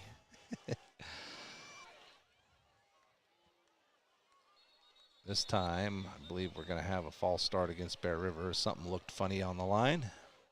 Hey, you know what's funny, Trent, is it? Do you remember when Coach Wise was here and it was the running game was the entire offense was built on the running game, right? It was, run left, run right, run up the middle. Essentially, is what it was, and it's so different that you go from that to an extreme otherwise, where the run game basically it's not existent. Well, this is the we just false started again. They didn't get it. Here's a pump and go, and Bear River's got it on the left side as Barons breaks free. They've run that play a couple of times this year with some success. That is another. I think the Bears got away with a false start, and Skyview kind of stood still, and Barons went over the top, so there's another big gain. Into Skyview territory at the 31. Bears are going to try and go quickly here, but and that's what football is now, Josh. It's spread them out 4 and 5 wide and try and throw the football, but sometimes you don't got the personnel for that. Right. No one goes under center anymore. Jackson Tire takes the snap. He wants to throw over the middle. Has Corver Riley on a slant. More of a post pattern, I should say, and he's all the way down to the 12. But what's been different here, Josh, is the throws over the middle. We've seen 2 big throws, well, one crossing route and then a post here. It might free something else up. 2 receivers again to each side. Vonk on the right hip of Jackson Tire. As he looks to the sideline, we're down to 2:18 to go in the first half. Bears with another excellent opportunity to score. Tire takes the snap, looks left, throws to the back corner of the end zone. It's brought in. Touchdown, Eli Brager. Beautiful over-the-shoulder throw.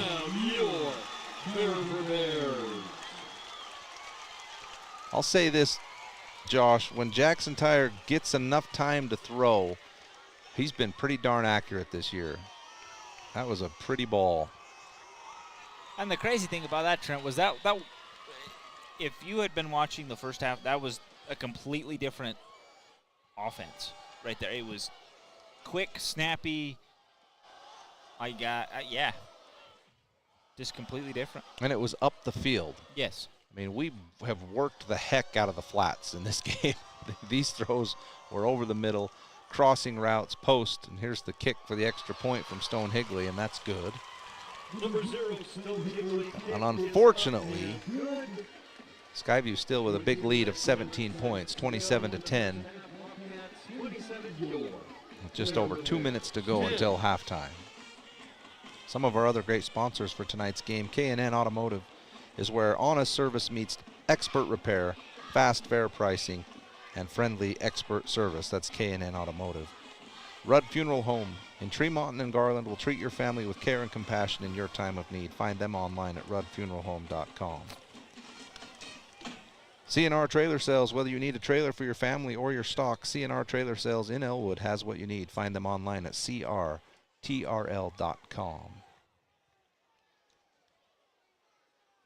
So out to kick for Bear River, Stone Higley from their own 40-yard line. Back to receive for the Bobcats is number 11, Ballard, who's had some nice plays tonight in the passing game. Touchdown to his credit. Ballard and Cooper Karen, I believe, is the other one back there. He's also made some nice catches.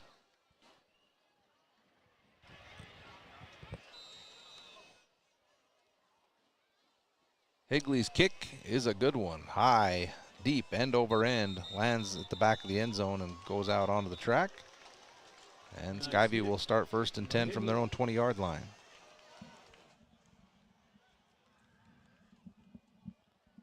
Some of our other scores from around the region tonight. Green Canyon with a 6-0 lead over Stansbury at half. Logan is getting hammered by Cedar, 42-16. And Ridgeline 14-3 over Mountain Crest.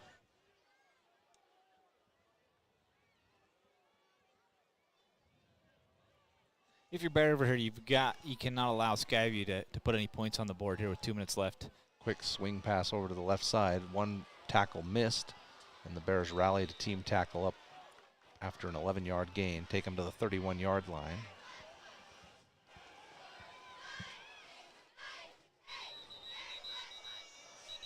And there's an injured Bear on the play, so they will run in and stop the clock with 1:52 to go.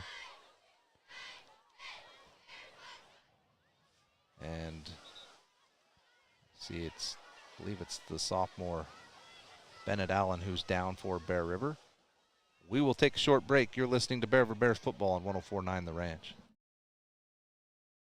In need of a trailer to haul your livestock, snowmobiles, or ATV? Make sure to see CNR Trailer Sales in Tremonton. They also carry flatbeds and enclosed trailers. CNR Trailer Sales, 435-246-3048. Online at crtrl.com. DD Auto and Salvage is going to pay you the most for junk vehicles. Get rid of your junk vehicles today. Pickup is available. DD Auto and Salvage in Logan. Call 787-1204. That's 787-1204 today. See store for details. The thing some stores call customer service. Hello? Over here. Oh, I need a little help finding some tools. Tools on aisle 50. With Greer's Do It Best hardware, you won't feel lost in our store. We'll walk you to the item you need and provide expert advice. Greer's Do It Best hardware. Golden Spike Electric is your... Bennett Allen makes his way off the field for the Bears with a little bit of help. Hopefully he's all right. Skyview's out there and ready to roll for 1st down and 10 at their own 32-yard line. Shotgun snap. 4 receivers out in the pattern. They'll swing pass over here to the man out of the backfield, Brad Sparrow, and he goes through his hands and incomplete. Yeah, Sparrow just looking to move before he had possession of the ball. And going back to the Bennett Allen injury, I sure hope he's all right. He's been really, really good so far as a sophomore for this Bear River team, especially in the linebacking position. Here's a quick throw to the left side up near the 39-40 yard line. That will be short of a first down, but will bring up third down and about 2.5 yards for the Bobcats with 1:42 to go on the clock. Need a stop here. Fake run by Clark. Pitches over here to the right, and the Bears have it if they can make the tackle, and they don't make the first one, and unfortunately that's enough for a first down. As Clark, they kind of ran the option over here to the right side, and Clark waited to pitch it to the very end, and he got hammered. Corver Riley had a shot to keep that in the backfield on that possession and just missed the tackle. So 1st and 10 Skyview from their own 44-yard line. Clark wants to throw. No pressure whatsoever. He's going to throw deep down the right side. Has a receiver open. Over the shoulder catch is unable to be hauled in. That's number 5, Sparrow. So twice on this drive he's let it go through the fingertips. Yeah, and as a quarterback, that one's going to frustrate you because that one was touchdown all over it had he caught the ball. And Clark did a great job putting that one right on the money, hitting him in stride. You know, you look at Clark, he just looks like a quarterback. Yeah. He's got the game for it. Here's the snap. This time throw over the middle. Catch in and out of the hands. I say catch, but that was Cooper Karen, and it went through his hands and hits the turf. Let's hope whatever's in Skyview's gloves all of a sudden stays there. It's now going to bring up 3rd and 10 with 1:20 to go.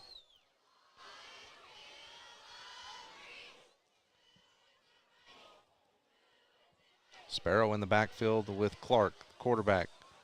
4 receivers set. Sparrow sits back there to block. They're going to throw deep down the right side. Receiver wide open. Not even close is the Bear River defender. And he's into the end zone for the touchdown. And was horse collar tackled in the end zone. And that's another huge play for the Bobcats. Clark with another beautiful dime over the top. That time there was 3 feet of separation, and there was no chance on that one. No, another great throw there by Clark, but another 3rd and 10 and man coverage on the outside. Yeah, it's just the same old story here. Big plays for Skyview when they needed them most.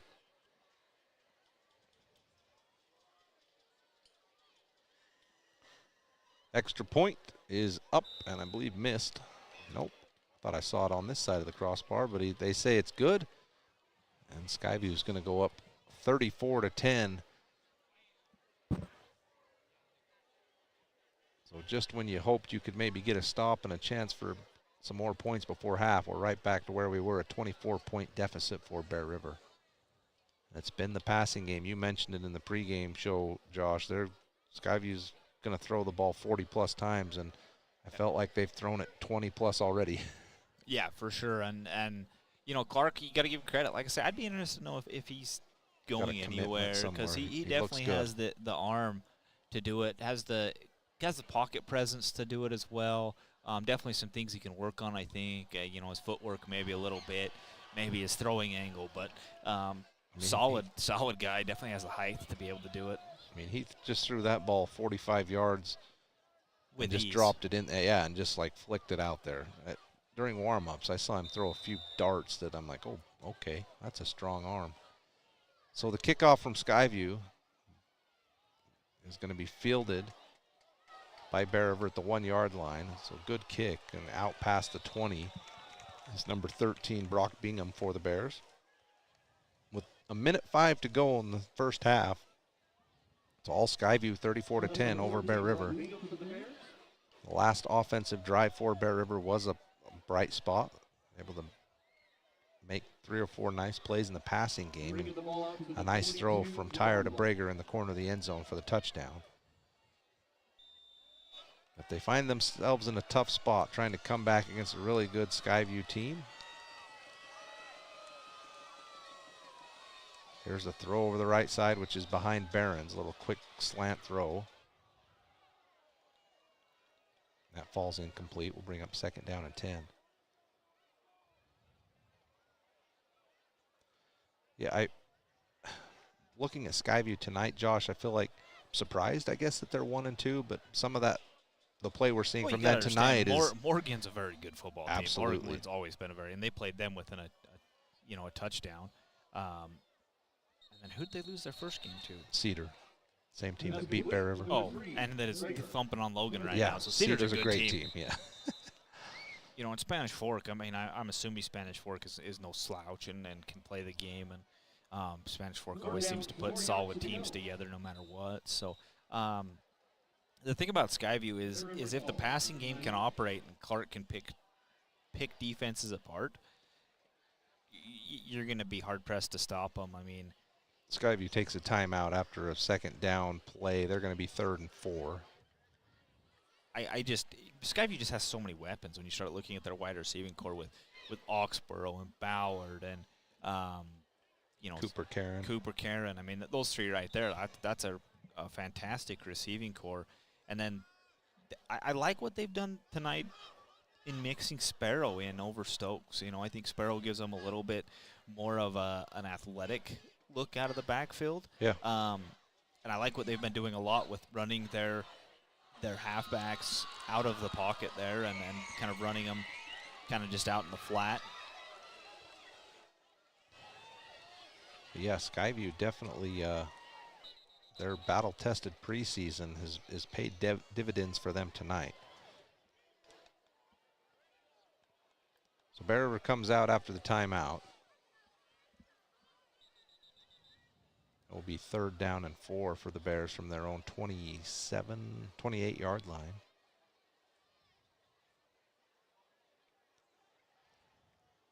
We're still holding up play here for just a moment. Not sure why. The officials are talking. You're trying to get the timer right.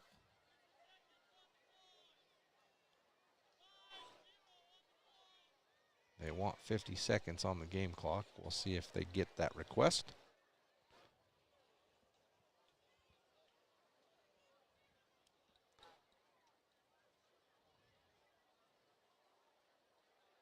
Oh, and instead of 50 seconds, they got a minute.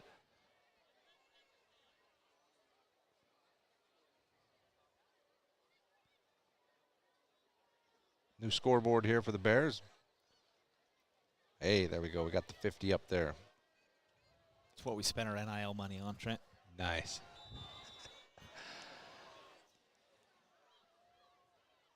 Shotgun snap. This time they'll hand it off to Vonk over the right side. He breaks to the outside. He's going to have a first down and more up near the 44-yard line. And the first handoff of the first half is a big play on 3rd and long, and the Bears will move the chains. Bear River, first down. We've been setting that up, Josh. It only took 2 quarters to set it up, but hey. 2 receivers to each side. Tyre takes a 3-step drop, looks to throw. Fakes the throw, now sprints over the right side. He's going to get out of bounds with a gain of about 4 yards near midfield. 27 seconds now on the clock. As we're not at that spot yet where you have to take a shot down the field. No, you can look at it, but if you're going to get one-on-one coverage out here on the south side with Dalton Williams. The safety's about dead center. We'll see which side he cheats to. Now he cheats over to this side. We'll throw out here in the flat to the Barons. Get out. Quickly gets ahead into Skyview territory. That should be a first down. Should be a first down. Good job there by, what's that, Barons? Barons, yeah. Finding the sideline, getting out of bounds there, stop the clock. We got an opportunity to see a Stone Higley 50-yarder here. Yeah, they've attempted longer. Right now they're in that 62-yard range. Let's hope we get a little closer than that.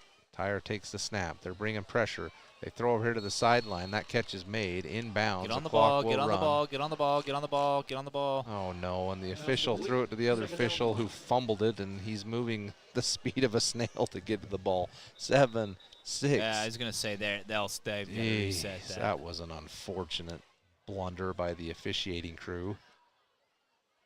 So you got to reset that to probably 15 seconds, I would imagine, is where you got to reset that to. As they stop the clock, and the officials holding up play here. 1-4 is what he's got. Josh, you were on it, man. Well, you know, Trent. That's why you're here. Best in the biz. 14 seconds is what they want on the play clock, or the game clock. Well, you didn't get 14. You got 13. Bears are at the line. Well, that was a false start. That was a false start. I think Jackson wanted the ball. It didn't snap it, so he says, let's try it again. And he spikes the ball to stop the clock. And somehow 3 seconds went off the clock. I don't understand that either. Okay, oh, well, that's because they rolled the clock before. I got you. Yeah, that 3 seconds is about right. You can only run about 7 seconds off this clock right here, so you've got to find something either deep down the field or to the sideline.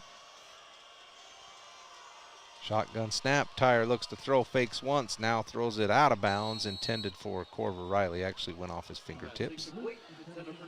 And Stone Higley is going to run out onto the field and try and get Bear River 3 points before halftime.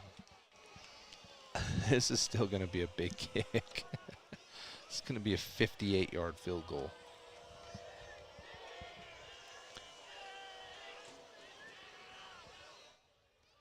So here we go. Stone Higley, the man with the golden leg for Bear River. 59-yard field goal. Good snap, good hold. The kick's got plenty of leg. He pushed it wide. Oh. That was right there. No good at the end of the first half. It was either just wide or just short. I couldn't quite tell from here, but good effort from Stone Higley on the 59-yarder, and the first half is going to come to a close. It's all Skyview, 34-10 over the Bears on 104.9 The Ranch. Service. Act now and for a short time, take advantage of Generac's free 7-year warranty. Online at gsegenerators.com or call 257-3016. Searching for copiers and printers? Les Olson IT has what you need. Find reliable HP printers, award-winning Sharp copiers, and high-end Ricoh graphic systems. Les Olson IT. Old Gristmill on South Main Logan, 4th North Logan, and now Smithfield offer Cache Valley that famous lunch special and natural bread baked the right way. Get your made-to-order lunch or baked goods at Cache Valley's Best of Northern Utah gold-winning bakery. The Old Gristmill, here for you. Looking for a new toy this year? Fun is at Spike Power Sports in Tremonton. They carry Polaris and Honda machines to get you into the backcountry safe and sound. Spike Polaris has a machine you'll love. Spike Power Sports, Tremonton. Online at gspike.com. Rudd Funeral Home is a family-owned business. They know how difficult it is when a loved one passes on. They'll walk you through every step with genuine care and compassion. They'll pay attention to the details. Let their family serve your family in your time of need. Online at ruddfuneralhome.com. Kent's Market in Tremonton has all your grocery needs, but did you know they have an amazing sporting goods section with scopes, bullets, hunting licenses, and more? Kent's in Tremonton is your local drop-off for dry cleaning. Kent's Market in Tremonton, more than a grocery store. Frank May has been the go-to destination for area thrill seekers. Whether you're tearing through the trails with Can-Am off-road vehicles or cruising the waves with Sea-Doo watercraft, Frank May Skidoo has got you covered. Swing by our showroom today and visit frankmayskidoo.com for a slice of our history. Mike Knorr Plumbing serves Tremonton, Cache Valley, and beyond. Mike Knorr Plumbing brings expertise and reliability to every job. Call the pros with almost half a century of experience. A Best of Northern Utah and Reader's Choice winner, Mike Knorr Plumbing. Online at MikeKnorrPlumbing.com. From what's happening in local political elections, to breaking news, to photo galleries and replays of the latest games. If it's happening in our community, it's on CacheValleyDaily.com and the Cache Valley Daily app. Local, relevant news on CacheValleyDaily.com. At Adams Wealth Advisors, they believe that successful wealth management is all about planning. Adams Wealth Advisors is here to help. If you're transitioning a business, searching for the most up-to-date tax strategies, need help managing investments, or need help with estate planning, Adams Wealth Advisors has your back. I have a deal for you. I'll turn the cable back on when you get my kitchen floor finished. How do I do that in time to watch my team win? Use the expert help at Castalight. For all your brick, block, rock, paver, and tile needs, Castalite.com. Your local cow ranch. Your local cow ranch in North Logan is proud to sponsor high school athletics. Just what the country needs. The Post Consumer Brands United Way cereal sale is September 27th at 7 a.m. Bring cash and get to the Box Elder Fairgrounds in Tremonton early. Post cereal is just $1.50 per bag or box. Limit 50 per person. The Post cereal sale, September 27th, starting at 7 a.m. Got car problems? Nan Automotive, they've got the knowledge, equipment, and expert staff to find the solution. From complex issues to routine maintenance, they've got you covered. And with their lifetime warranty on most repairs, you can drive with peace of mind. Visit KNN Automotive today. Need some hot food so you're not rude, or a little something sweet to get you back on the street, or antacid to be placid, or an energy drink to help you think. Get to Riverside Corner Sinclair to fuel your vehicle and fuel you. Nobody leaves Riverside Corner hungry. From day one, right down the street, to present day, all over America, Napa and our nationwide network of parts and exceptional service were built for one mission: to keep your business moving full speed ahead. If you're a business owner, don't tackle your electrical problems yourself. Nobody knows more about electricity than Gem Electric. Gem Electric has the experience and knowledge to get you back up and running. Call Gem Electric service specialists today, 257-7113. Their expertise is shocking. Preston Watts Collision and Glass has been your #1 resource for collision repair and auto glass. We specialize in windshield repairs. Competitive prices, call Preston Watts Collision and Glass at 563-3215. We do it right. Great Basin Graphics does custom t-shirts and creates graphic designs that'll get your business noticed. Amazing colors and designs that seem to jump off the t-shirt. Go to GreatBasinGraphics.com. Great Basin Graphics. We made you look. There's nothing quite like a great hometown. At the Young Automotive Group's Cache Valley dealerships, it's our privilege to call Logan home. We not only work to provide you with an exceptional customer experience, but take care of the community. We're committed to driving Logan forward. Visit Young Automotive in Logan today. Central Milling, Gilt Edge Flour, and Wheatland Seed are local companies who produce high-quality organic flour for home and commercial kitchens. Rest assured, when you purchase one of their products, you'll get the very best. Central Milling in Logan, Wheatland Seed in Collinston, Gilt Edge Flour in Richmond. Hanson Motor Company isn't just another dealership, we're your friends and your neighbors. We grew up here. Hurry to Hanson Motors for $7,500 off new electric vehicles. The federal tax credit ends September 30th. Hanson Motors, local, loyal, and proud to serve our community. For over 25 years, Bob's Body Shop has been the Bear River Valley's leader in auto body repair, windshield replacement, and auto detailing. They are a preferred insurance repair shop. Their employees are consistently trained on all the new repair methods. Call Bob's Body Shop today at 257-7825. In need of a trailer to haul your livestock, snowmobiles, or ATV? Make sure to see CNR Trailer Sales in Tremonton. They also carry flatbeds and enclosed trailers. CNR Trailer Sales, 435-246-3048. Online at crtrl.com. DD Auto and Salvage is going to pay you the most for junk vehicles. Get rid of your junk vehicles today. Pickup is available. DD Auto and Salvage in Logan. Call 787-1204. That's 787-1204 today. See store for details. The thing some stores call customer service. Hello? Over here. Oh, I need a little help finding some tools. Tools on aisle 50. With Greer's Do It Best hardware, you won't feel lost in our store. We'll walk you to the item you need and provide expert advice. Greer's Do It Best hardware.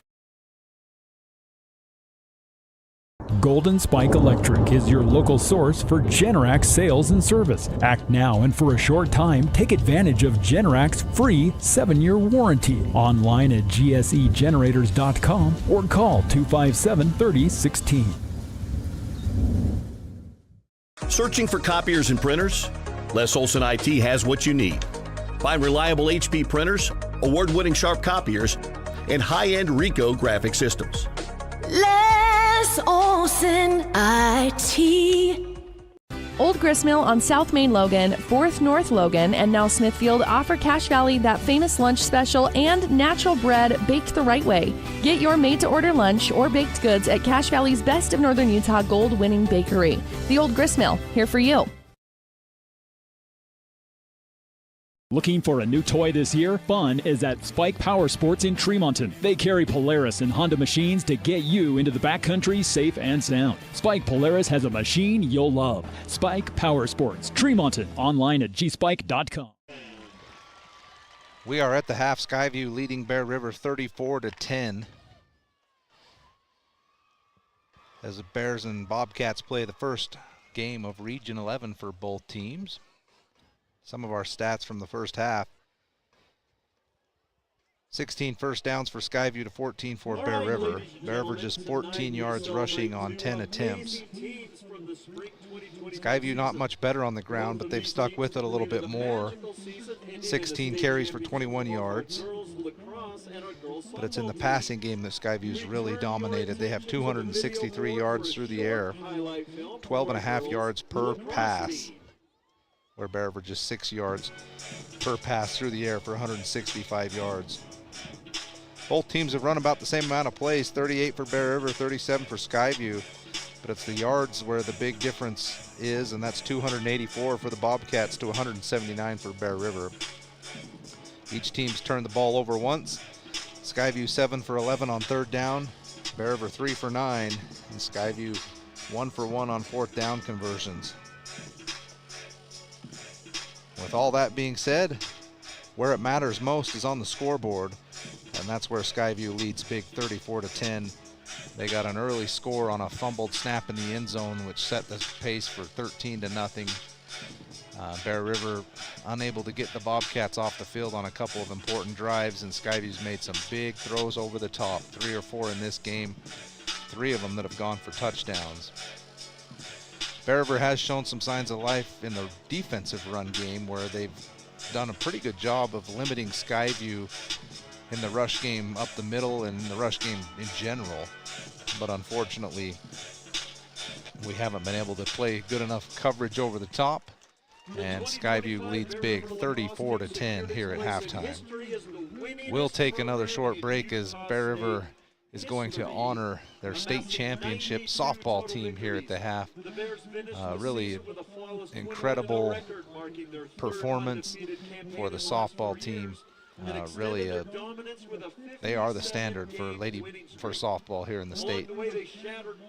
We'll take another short break, and we'll be back for the start of the second half on 104.9 The Ranch.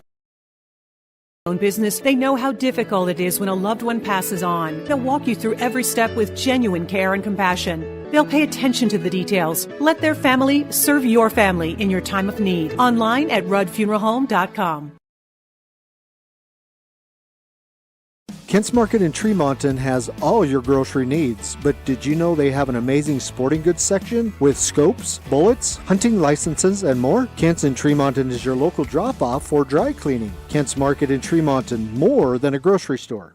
Frank May has been the go-to destination for area thrill seekers. Whether you're tearing through the trails with Can-Am off-road vehicles or cruising the waves with Sea-Doo watercraft, Frank May Skidoo has got you covered. Swing by our showroom today and visit frankmayskidoo.com for a slice of our history.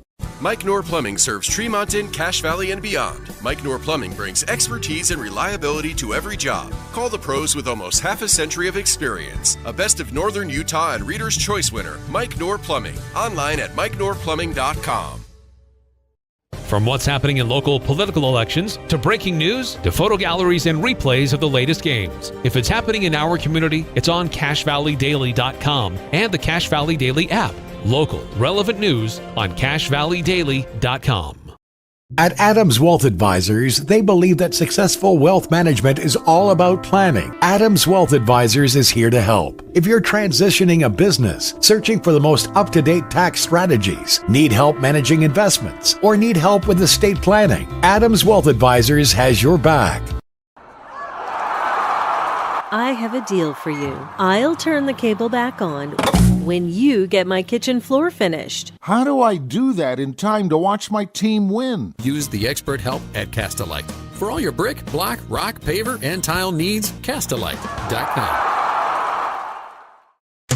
Your local cow ranch. Your local cow ranch in North Logan is proud to sponsor high school athletics. Just what the country needs. The Post Consumer Brands United Way cereal sale is September 27th at 7 a.m. Bring cash and get to the Box Elder Fairgrounds in Tremonton early. Post cereal is just $1.50 per bag or box. Limit 50 per person. The Post cereal sale, September 27th, starting at 7 a.m. Got car problems? At K&N Automotive, they've got the knowledge, equipment, and expert staff to find the solution. From complex issues to routine maintenance, they've got you covered. And with their lifetime warranty on most repairs, you can drive with peace of mind. Visit K&N Automotive today. Need some hot food so you're not rude, or a little something sweet to get you back on the street, or antacid to be placid, or an energy drink to help you think.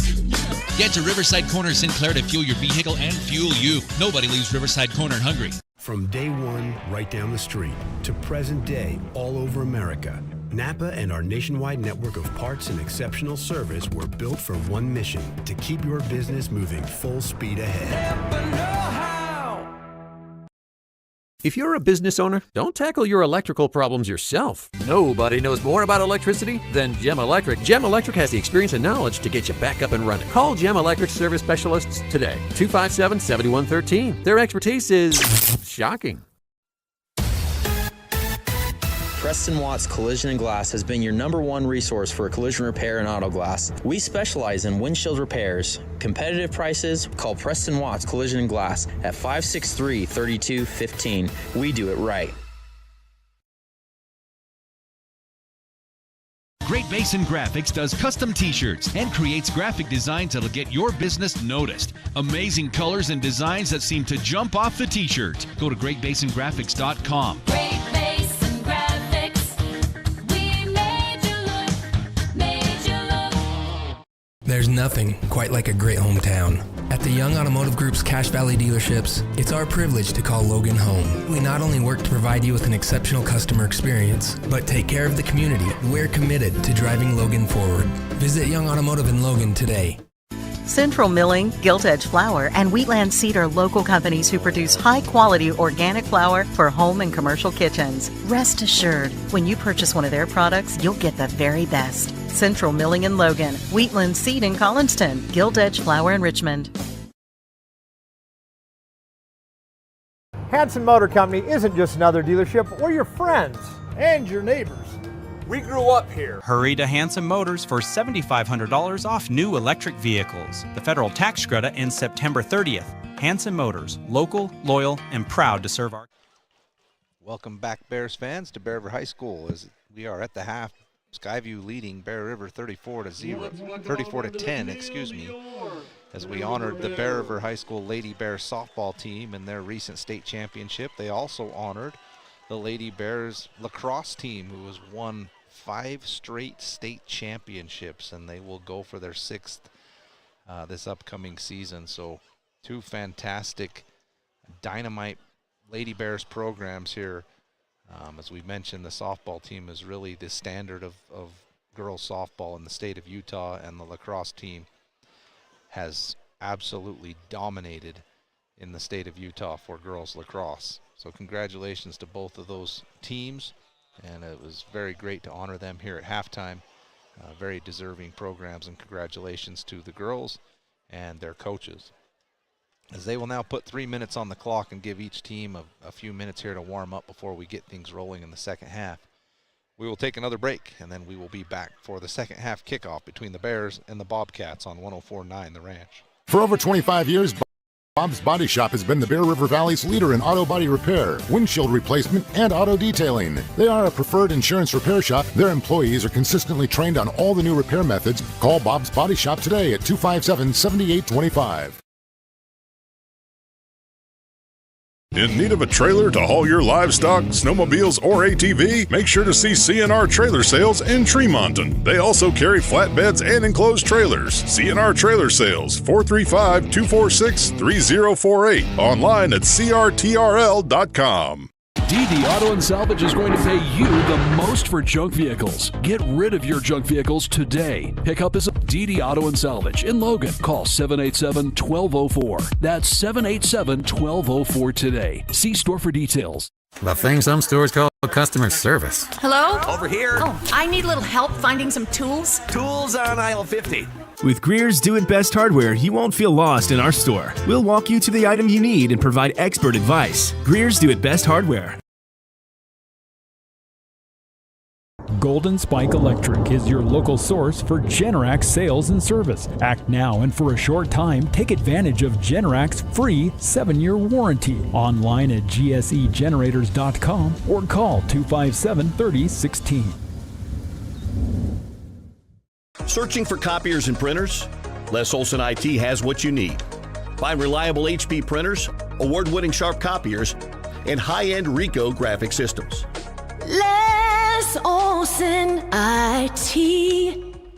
Old Gristmill on South Main Logan, 4th North Logan, and now Smithfield offer Cache Valley that famous lunch special and natural bread baked the right way. Get your made-to-order lunch or baked goods at Cache Valley's Best of Northern Utah gold-winning bakery. The Old Gristmill, here for you.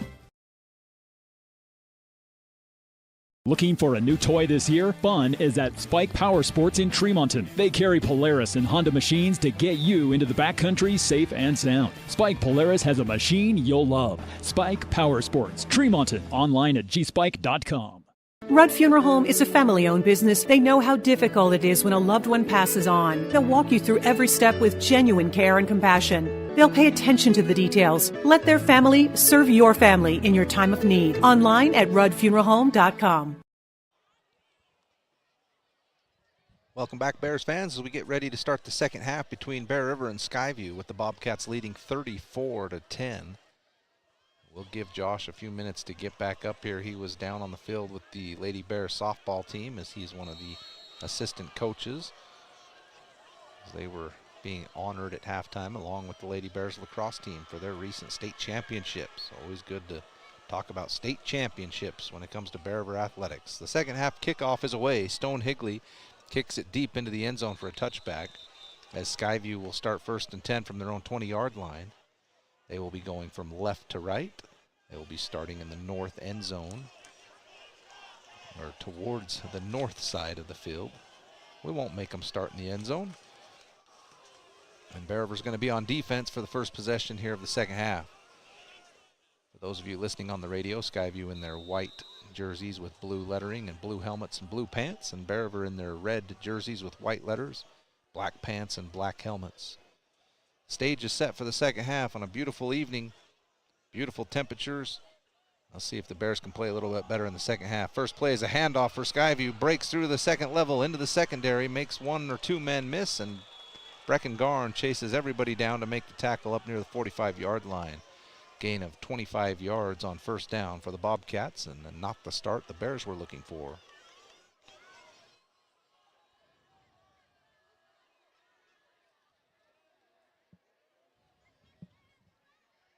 Give Josh a chance. Oh, you ready? Thought maybe you were keeping her muted to catch your breath after the walk back up here. Yeah, that's a long walk. That's a lot of stairs, Trent. Second play is another handoff for the Bobcats to move into Bear River territory near the 41-yard line. Make it at the 42, 1st and 10 Bobcats. They'll stay with their quick hurry-up offense where they're back on the ball as soon as it's placed. High snap, handoff up the middle for another 8 yards, and that's just the way Skyview started the game, but this time they're able to pick up a few more yards on these direct handoffs. That's Sparrow. Sparrow's had a lot more success than what Stokes has had, and Stokes came into this game kind of being the leading rusher for Skyview. Yeah, you almost wonder if something's wrong with Stokes, but it's been primarily Sparrow since about midway through the first quarter. He gets the handoff again, this time stopped short of the first down. It'll be 3rd down and 1 for the Bobcats. We'll see if they go back to that tush-push formation and hand it off.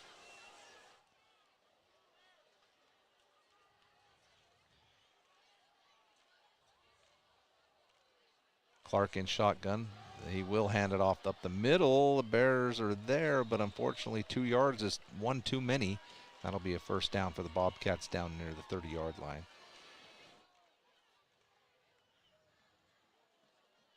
put it at the 31-yard line, 1st and 10. 3 receivers to the right, 1 to the left. Lone back behind Clark. He'll take the snap, fake the handoff, wants to throw. Good pass protection by their line, and again another pass goes over the middle on a comeback route, in and out of the hands of Karen, I believe, for the Bobcats, and that's incomplete. And I bet you Clark's got to be a little bit frustrated. I mean, he's had probably 4 or 5 passes tonight that were good passes that have just been dropped by receivers. Handoff this time to number 8 for the Bobcats. He picks his way through the left side and up near 8 or 9 yards. That's Ollie Collins, the senior. So a little different look there. Yeah. Collins has got some quick feet, able to kind of find some seams and cut up field. Seemed like he made a lot of moves and to get those 7 yards, but he got there. 3rd down and 3. They'll motion from left to right across the formation. They'll overload this right side. They'll throw it to the motion man. He's got a couple of blockers out in front, enough for a 1st down and enough for a touchdown. As into the end zone goes Skyview for a touchdown on their opening drive of the second half, and that's Zachary Oxborough for 6. That'll put Skyview at the 40-point mark here early in the 3rd quarter. Make the score 40-10 with the extra point pending. Josh, I want to take a minute. I mentioned during the halftime that they were down on the field honoring the lacrosse team and the girls softball team, 2 programs right now that are really setting the standard in their respective sports for high school girls sports. And wanted you to talk just a little bit about Bear River softball and what that program has really meant for the school and the athletics here at Bear River High. Well, I think it not only does it mean a lot for the high school, the athletic department, but I think for the community itself, it means a lot. And you know, that one was a special one, obviously, this year. You know, 12 state championships now for Bear River softball, which is the most of any school in the state, which is pretty amazing when you consider that it comes from the small town of Tremont and Garland, that you're able to produce that.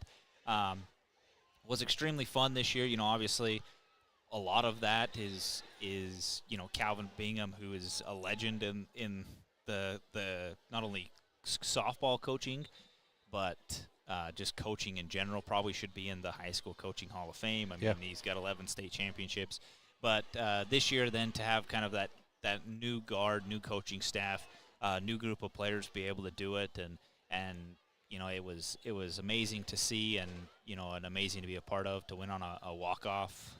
You know, kind of what you dream a season can be about. So, talk just as the extra point was good. It's 41-10. Skyview's going to kick it to Bear River. Talk about the changing of the guard in a program that's so successful, as you mentioned, with Coach Calvin Bingham, 11 state championships. Jordan Tyre comes in, who won a state championship as a player for Bear River. Now she's the head coach. I know you probably know some of the insights of what maybe some of that pressure felt like. Yeah, you know, I think it's pretty amazing when you start to really look at it and dive into it. You know, Jordan, obviously, when she came in and took over that program, she'd actually won 3 state championships here, was part of that 5-peat that Calvin Bingham went on as a coaching staff. And what a lot of people don't realize is Jordan then actually went and coached with Talise Nelson down at Box Elder, where they won a state championship down there. And then Jordan became the head coach here. Talise actually is now her number 1 assistant, and they won another state championship. So just a great thing. But I think, I know she's my sister, but I'm going to brag on her. I think she's won about everywhere she's gone. She's got 3 rings as a player, won a conference championship as a collegiate athlete, and now is one as an assistant coach and now as a head coach. So you got to give a lot of credit to her and what she's been able to do with those girls and really coaching them up and continuing to build that program. 1st and 10 pass for Bear River was complete, but no gain. And here on 2nd and 10, Jackson Tyre is going to take a quarterback keeper over the right side for about 6 yards. We'll bring up 3rd and 4. And I really think the key to that success, Josh, is that softball program is built a winning tradition, and Jordan has carried that through as a player, as an assistant coach, and now as a head coach, and the tradition just keeps rolling. And a lot of that is the youth coaches for these girls coming up. This is an area that has dedicated itself to a tradition of winning for girls softball. Oh, absolutely. You know, absolutely it has, and a lot of that credit, you know what, they don't, you know, I was fortunate enough to be an assistant coach this year. Jordan talked me into coming out of retirement. But, there's a lot of coaches that are not able to be out there on the field as Jackson Tire takes a sack there. But, Jandy Canfield, Jamie Summers, the work that they have done in this valley with softball goes far beyond, because they have brought up a lot of young, talented players and helped coach them up. And like you say, Trent, it's so many players, so many coaches, so many parents that have put so much time and effort into kids being good that once they get there, it's really expected. You're expected to win. You're expected to be successful, and it's the culture that is there. And so very exciting. This year you had Bella Douglas, this is going to be Bear River punts, and it's going to be returned for a touchdown. Yep. So we haven't missed much. Bear River 3 and out, and the punt is returned by Skyview for 60 yards and a touchdown. But, you have Bella Douglas, who, in my opinion now is the highest rated recruit, both boys and girls, to ever come out of Bear River, as she's now attending Purdue University. Yeah. So, you just have things like that, and she's now in the record books in so many different categories. Kate Wilson, who actually, the funny thing, Kate Wilson wasn't even a pitcher. When she came into the program, they actually developed her into a pitcher. Well, she was fantastic. Yeah, one of only 5 pitchers in the history of softball in the state of Utah to ever strike out 300 people in a season. Wow. So she has just been phenomenal, and just a good group of girls who, whoever's number was called, they stepped up and they succeeded, and you have to be proud of them, and I'm super proud of them, super honored to have been part of that program, and it's fun to be able to see not only the softball program having a lot of success, but how about the girls lacrosse team having so much success? 4 state championships. Think about that. That's 4 state championships in a row. That's unheard of to do. So it's so great to see programs like that, and to see the women's programs here at this school being so successful. I didn't look at the rankings, but I would dare have to say that our Bear River's women's lacrosse team was ranked nationally in the top 50. Oh, I would think so, yeah. And obviously the Bear River softball team ended up ranked 50th in the nation to finish the year. So just so special to be able to see the success that you have from those programs, and to continue to bring state championships back to Bear River. So the extra point was good after the punt return for a touchdown, and Skyview's kicked it into the end zone for a touchback on the kickoff, so Bear River will start 1st and 10. So the expectation going into this next year, Josh, for Bear River girls softball is, I'm assuming the expectation is going to be, let's go get another one. Yeah, I think that's the expectation every time you suit up with Bear River softball, and I think that's the expectation every time you sit with girls lacrosse. It's the same thing. It's we're going to win a state championship. Is, hey, we ran the ball. Little 3-yard gain there. Looks like bonk. But that's definitely going to be the expectation. Kate Wilson, she comes back, so you're going to have her as a senior. She is a Salt Lake Community College commit, so she's going to play college ball. And the fun thing is you've got a lot of young girls who still have a lot to develop. Molly Canfield was fantastic. Unfortunately, she hurt her knee halfway through the season. So Sam Tyre, who's actually Jackson's little sister, she stepped in, kind of played a lot as a freshman in there, ended up making honorable mention in the all-region team. Girls like London Gamble, who will be a sophomore, was fantastic. My favorite stat, because I kind of was brought in to work specifically with catchers, was Ali Aoki this year, who was the starting catcher. Over 3,000 attempts, pitches thrown, over 3,000 attempts, 6 pass balls. Wow, that's impressive. That means basically just an unheard of statistic with her. Defensively, maybe one of the best catchers to probably ever come through Bear River defensively, and she obviously made all-state teams, and Bella Douglas, who was fantastic, little overthrown there, but good ball, just a little overthrown. 3rd down and 5 for the Bears at their 25-yard line, and a pass intended for Barons was just slightly overthrown, would have scored, but Bear River will come out for the punt team. So for Bear River, for the softball team, it's you lose a lot when you lose 5 seniors who contributed a lot to you. But I feel like you have a lot of young players coming up who can instantly contribute. And, again, that goes back to the coaching up in this valley and the youth programs that have developed so many good players. Beautiful kick by Stone Higley. This time we'll see if Bear River can cover it.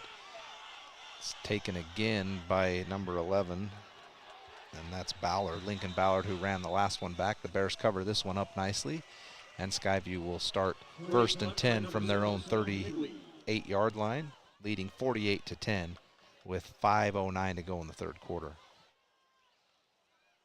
What's amazed me, Josh, with the girls lacrosse team is it seemed like as soon as Bear River got girls lacrosse here, they were a winner from the get-go. And I get that there may be some schools that are behind, but just a championship caliber program right from the start. Absolutely, and credit that coaching staff for what they did, because it was, like you say, it was instant.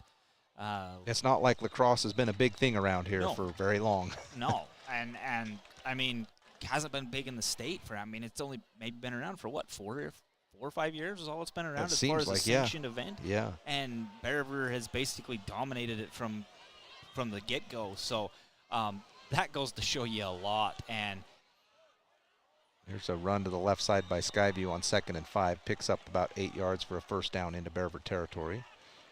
And I'll tell you what, you go and watch some of those girls can play, and I wouldn't want to get hit by some of those girls. I mean, they know how to play it. And so Wilkinson, I believe, Preston Wilkinson's little sister, or older sister. Here's the throw down the left side by Clark, in and out of the hands of the intended receiver. Looks like some new bodies out there for Skyview, and that was a touchdown all the way. That was an easy touchdown. And Clark kind of threw his hands up at the end of that one, like, hey, I put that in your lap. Yeah, buddy, you just cost me a touchdown in my stat column there. But Preston Wilkinson, who's the backup QB here, his older sister, I believe, signed to go play. I'd have to look it up for sure, but she signed somewhere fairly big to go play women's lacrosse as well. So it's just always exciting to see. Clark took a massive hit there. There's a big throw to the outside, a couple of missed tackles, and they're off to the races again, and into the end zone goes Cooper Karen for another touchdown for Skyview. Boy, Bear River just really struggling to put forth any sort of resistance here in the second half.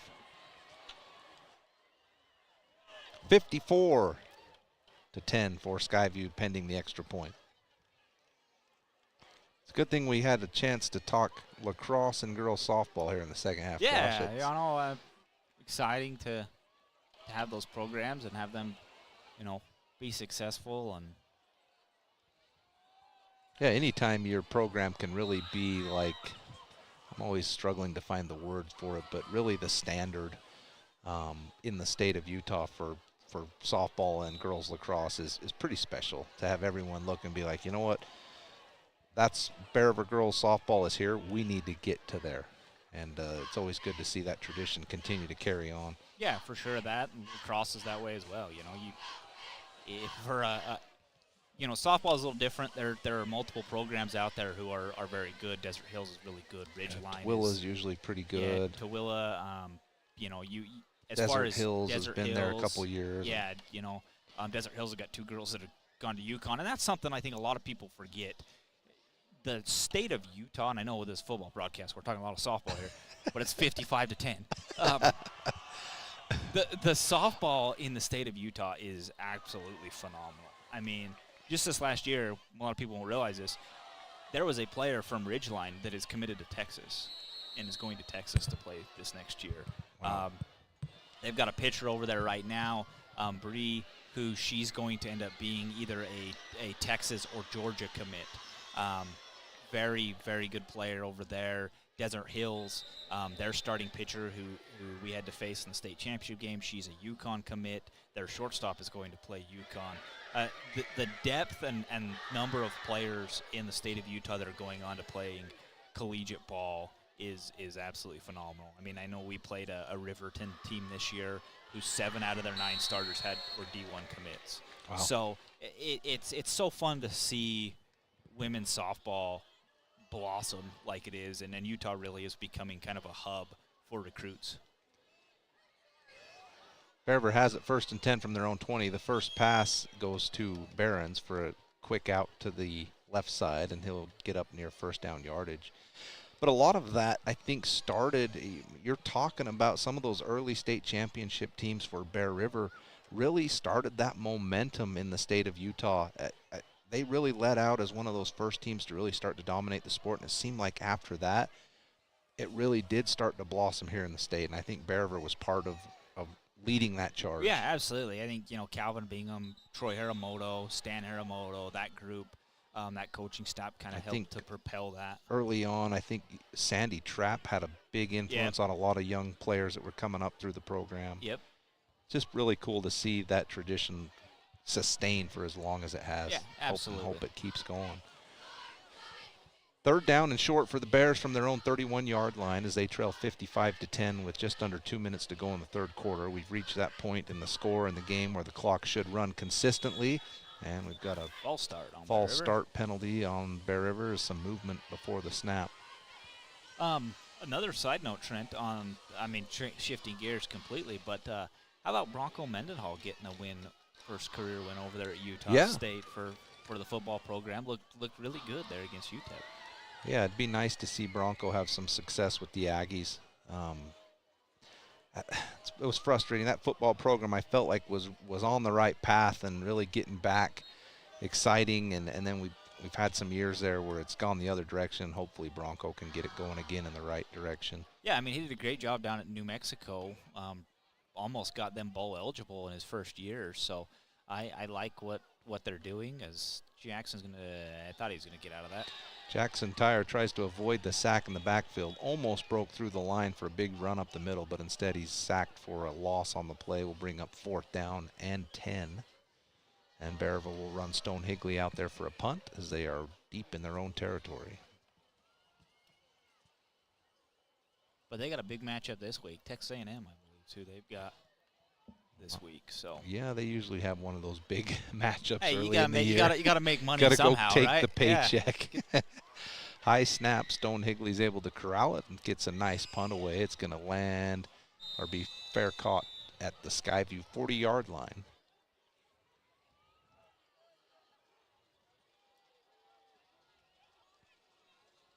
Unfortunately, Josh, this has kind of been a theme on the broadcast so far this season. The second half has not been a whole lot to talk about. Let's hope that changes. Well, the frustrating thing here is for me with this Bear River team is I can see the outlinings of at least a team that can be competitive. I can see it.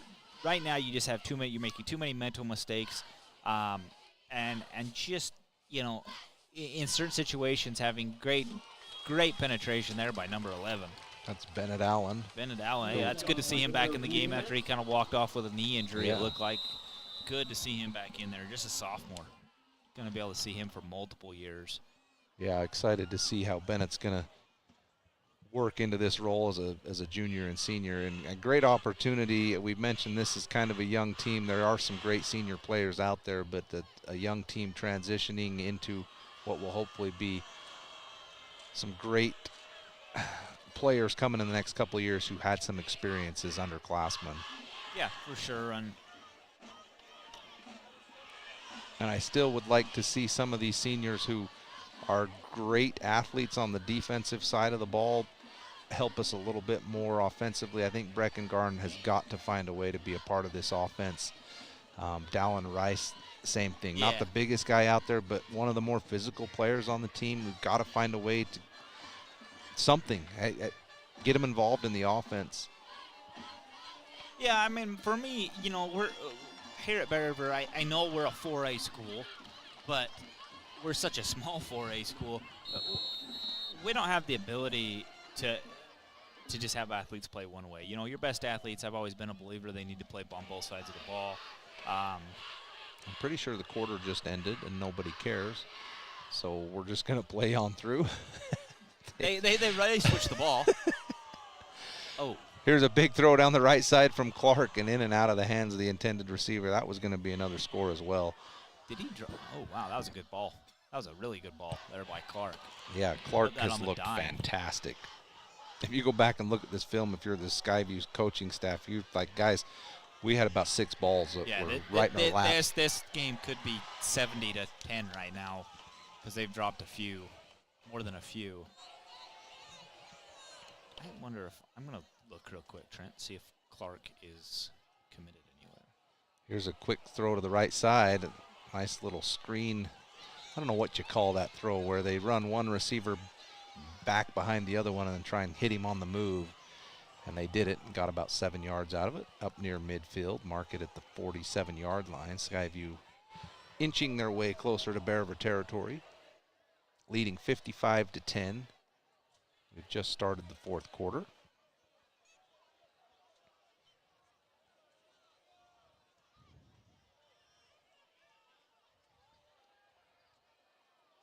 Fourth down and 3 for the Bobcats, as they've been running a few new players in and out of the lineup, trying to get some guys some playing time. There's another one's going to run out. They're like, hey, we're missing somebody here. And now Skyview's going to have to call a timeout to avoid a delay of game penalty. Nope, they actually called the penalty on them. Delay of game against the Bobcats, moving back 5 yards. It will still be 4th down. It's dark enough, I can't even see these papers anymore. I might as well tuck them away. We're up here on top of the press box on what has been an absolute beautiful evening here in Box Elder County in Garland, Utah for a football game. Unfortunately, Bear River has not been able to put up much resistance against Skyview, as Skyview will punt it away now that it's 4th and 9. The punt is a short one. It does get into Bear River territory, marked about the 37-yard line. About a 25-yard punt. And Bear River will have it 1st down and 10 with 10:15 to go in the game.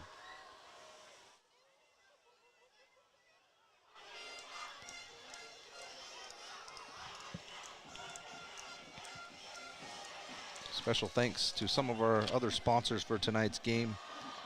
Gem Electric, if you're in need of electrical wiring for new construction or remodel, call John Miller at Gem Electric, 435-257-7113. That's Gem Electric. 2 receivers to each side for Bear River. Jackson Tire takes the snap, quick throw over here to Brager, and he tries to make one move, and he's swallowed up by 3 defenders. As just a short 1-yard gain on the play.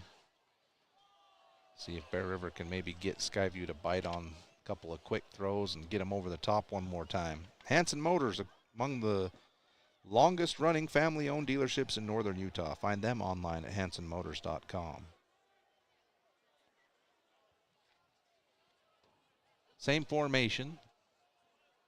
Shotgun snap. They look to throw. This time they will pump fake, and they'll throw over the top, and there's holding all the way as Gladen Barons was going to get the, I think he was going to go to the house on that one. So good penalty committed there by the Skyview defender, as he had a hold of him the whole way.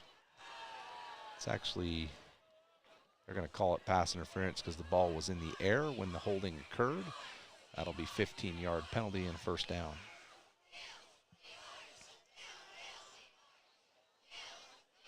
Hey, for once, Josh, I pulled something you do. You know, I mentioned they were maybe setting up an over-the-top throw. Yeah, that was impressive, Trent. That was good. I liked it. Trying to expand my game here. I mean, granted, if you watch the offense for the that's first what we quarters, do. I mean, yeah, it was you knew it was probably coming. We usually hit somebody with that one about once a game. We almost got 2. I bring Garn in motion this time. He tries to set the edge. Skyview's able to rally and make the tackle with a short gain on 1st down. I do like that idea, though. Get Garn in there on the edge and try and set that baby. As he'll now come off the field. I tell you, one thing I'd love to see is Garn in there and let Garn be a lead back. Like I said that a lot last year with Tyden Jones. I mean, let him almost play that fullback position and just hit some guys up the middle and send a Rice or somebody like that, or Vonks in behind him. Here's a deep throw. Another beautiful throw from Jackson Tire down the seam on the outside to Barons. Makes one guy miss, and he's down at the 1-yard line. My goodness, what a ball from Tire. I know it's 55-10, but what a throw. I didn't see what defense they were in, but that looked like he just hit the seam. Yeah, there were 2 guys there. They had a safety over there as well, so. Just dropped it in between everybody.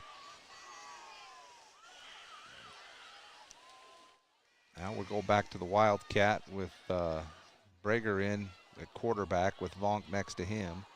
Bring Barons across the formation. Brager takes the snap, and he's going to run it in over the right side for the touchdown here in the 4th quarter. A little window dressing on the scoreboard for Bear River as they'll get 6 here. Number 3, Eli Brager into the end zone for the Bears. Touchdown, your Bear River Bears. Stone Higley will come out for the extra point.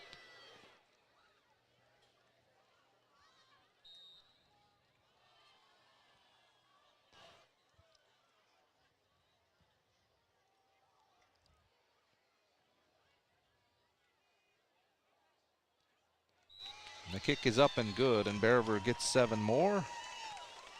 Makes the score 55-17. We'll take a short break on 104.9 The Ranch.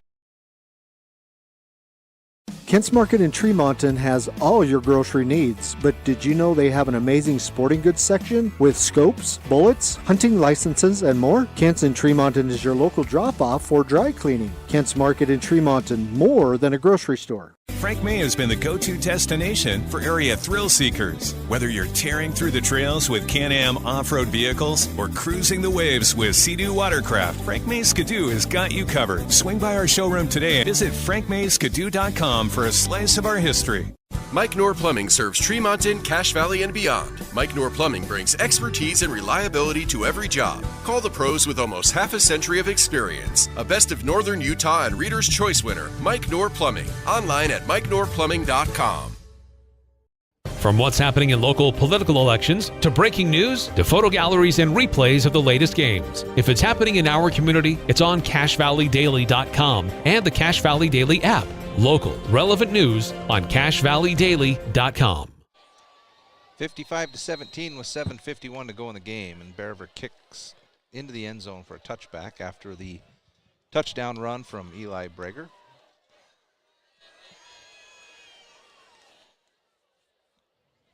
So we'll see how Skyview wants to come out for what will be maybe one of their last possessions.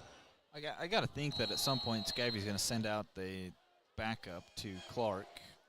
It doesn't look like it. Won't be now. It looks like there's some different receivers in there for sure. Different running back out there. Couple different receivers, different running backs. So he's still going to go out there and lead the offense, and he'll hand off up the middle. Nice hole opened up there.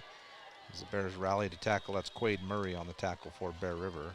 That's number 2 for the Bobcats. Put my stuff away. 2 Bear. 2 Bear. Picks up 7 yards. He's second down and 3. So looking at that, it said that Clark plays basketball. I don't remember him being on the Skyview basketball team. Do not remember him. I mean, at 6'5", we should probably remember him. Yeah, he's a senior. The snap, and this time they'll hand off to Bear again. This time he's met again by Quade Murray. Short of the first down marker. Gain of a couple. Will be 3rd and short for the Bobcats.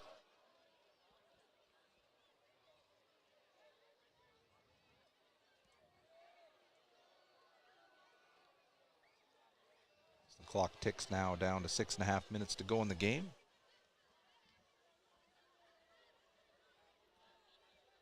Clark now comes up under center. Says, nah, no way. I'm faking that. I don't even know how to take a snap under center. Either the running back is a lot shorter than I think he is, or Clark is about the tallest player on the field. There's a handoff to Bear over the right side, and he gets just enough for the first down.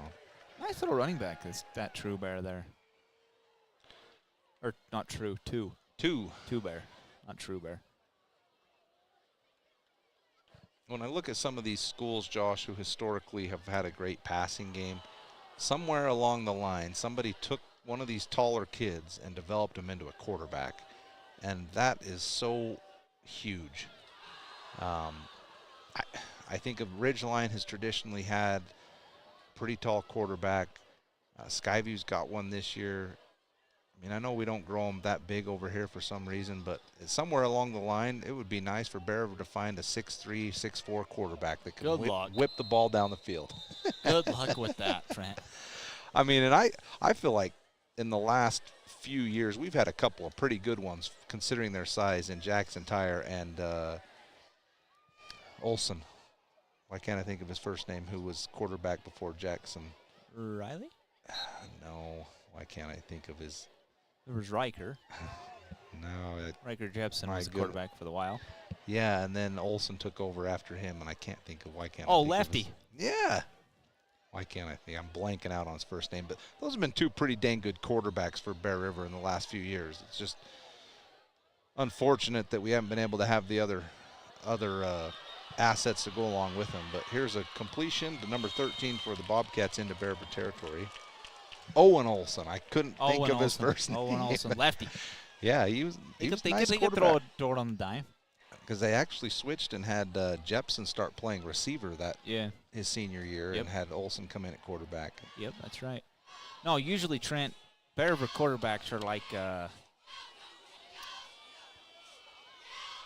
well, they're just short. I had a saying I was gonna say, but I'm gonna refrain from saying They're it. just short.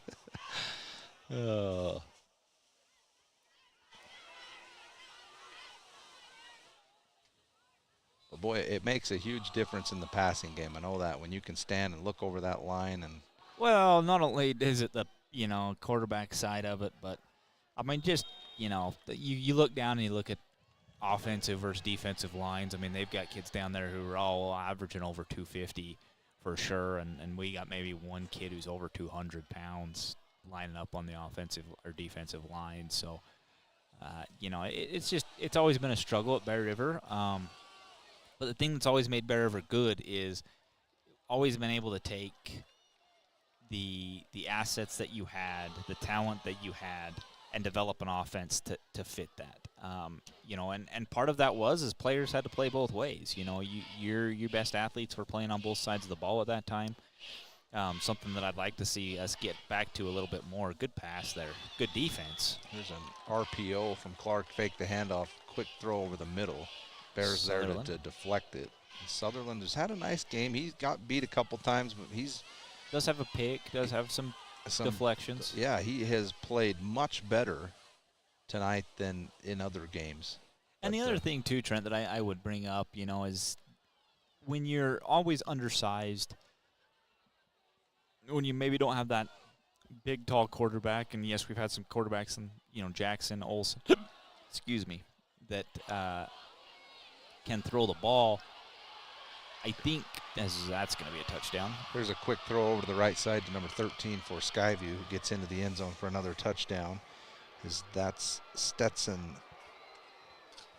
Sorry, got little light here. Stetson Summers, the junior. Puts Skyview over the 60 mark, 61-17.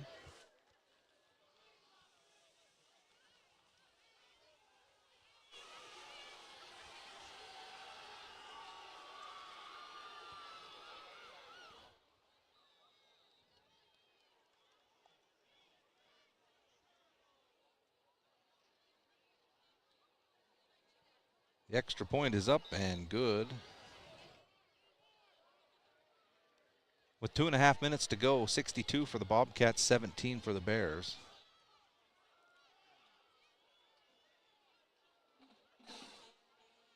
And what has been a obviously defensively you're probably deflated coming out of halftime with the score what it is, but we've seen the defense now really deflated and didn't matter who Skyview puts out there with Clark, they're making plays on the field.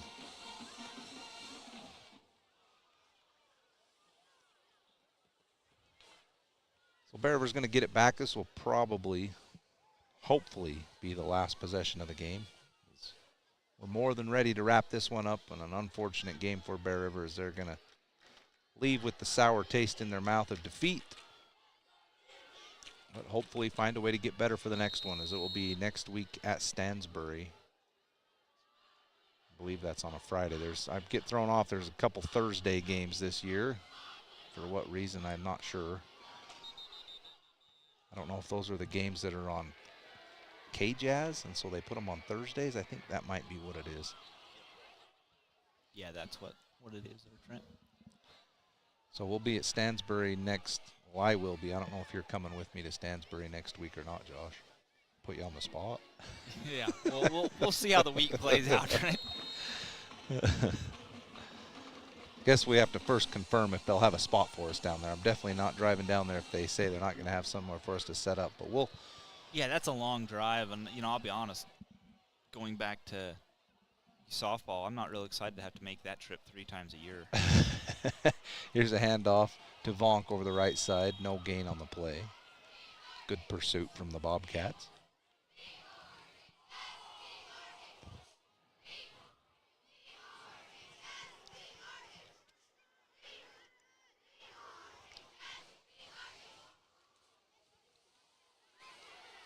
Again, special thanks to Gem Electric, who sponsors our post-game shows throughout the season. We will not have a post-game show today. We've talked about everything we can talk about with this game, Josh, and a little bit more. It's nice to talk some softball and lacrosse, recognize those state championship teams, as here's Jackson Tire with a nice scramble up the middle for 25 yards. Up around the 43-yard line, approaching midfield.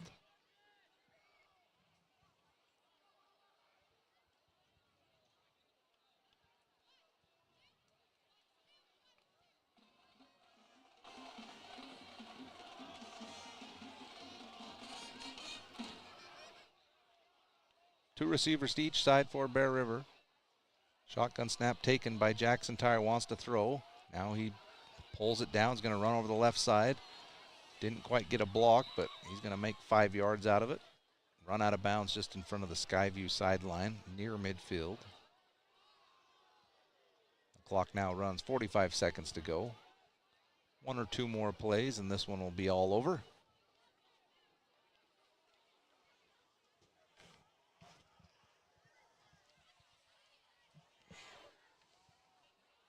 I will say one thing, though, Josh, about the support for Bear River Athletics.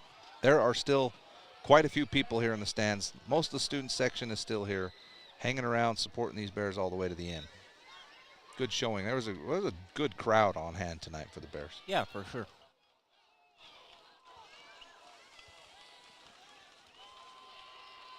When are we going to get some softball or baseball games under the lights? Wouldn't that be fun? Yeah, we're working on it. Oh, that would be cool. Maybe you can add that to your 37% tax increase from the school district. Don't get me started on that. And the Bears are going to let the time run out, as the final score is going to be 62 for Skyview, 17 for Bear River. That's going to be it for me and Josh on the broadcast. Josh, it was good to have you back. I appreciate you having you by my side. Hopefully the next one will be a little bit better. Always good to be back with you, Trent. We'll see you next week, Friday night at Stansbury, 7 o'clock tip-off? Tip-off. I'm already jumping to basketball. Kickoff. 7 o'clock kickoff. Skyview scored enough for a basketball score. We'll try and be on the air 15 minutes before kickoff. We appreciate you joining us for the broadcast tonight. You've been listening to Bear River Bears football on 104.9 The Ranch. This Bear River Bears broadcast has been a presentation of 104.9 The Ranch and CashValleyDaily.com. Made possible by Golden Spike Electric, Bob's Body Shop, Frank May Skidoo, Cast-A-Light Brick and Tile, Mike Knorr Plumbing, K&N Automotive, Spike Power Sports, Post Consumer Brand Cereals, Riverside Corner Sinclair, Greer's Do It Best Hardware, Rudd Funeral Home, Central Milling, Gem Electric, Kent's Market, Adams Wealth Advisors, Henson Motors, C&R Trailer Sales, and Cache Valley Daily. Catch replays and photo galleries of previous games on CashValleyDaily.com.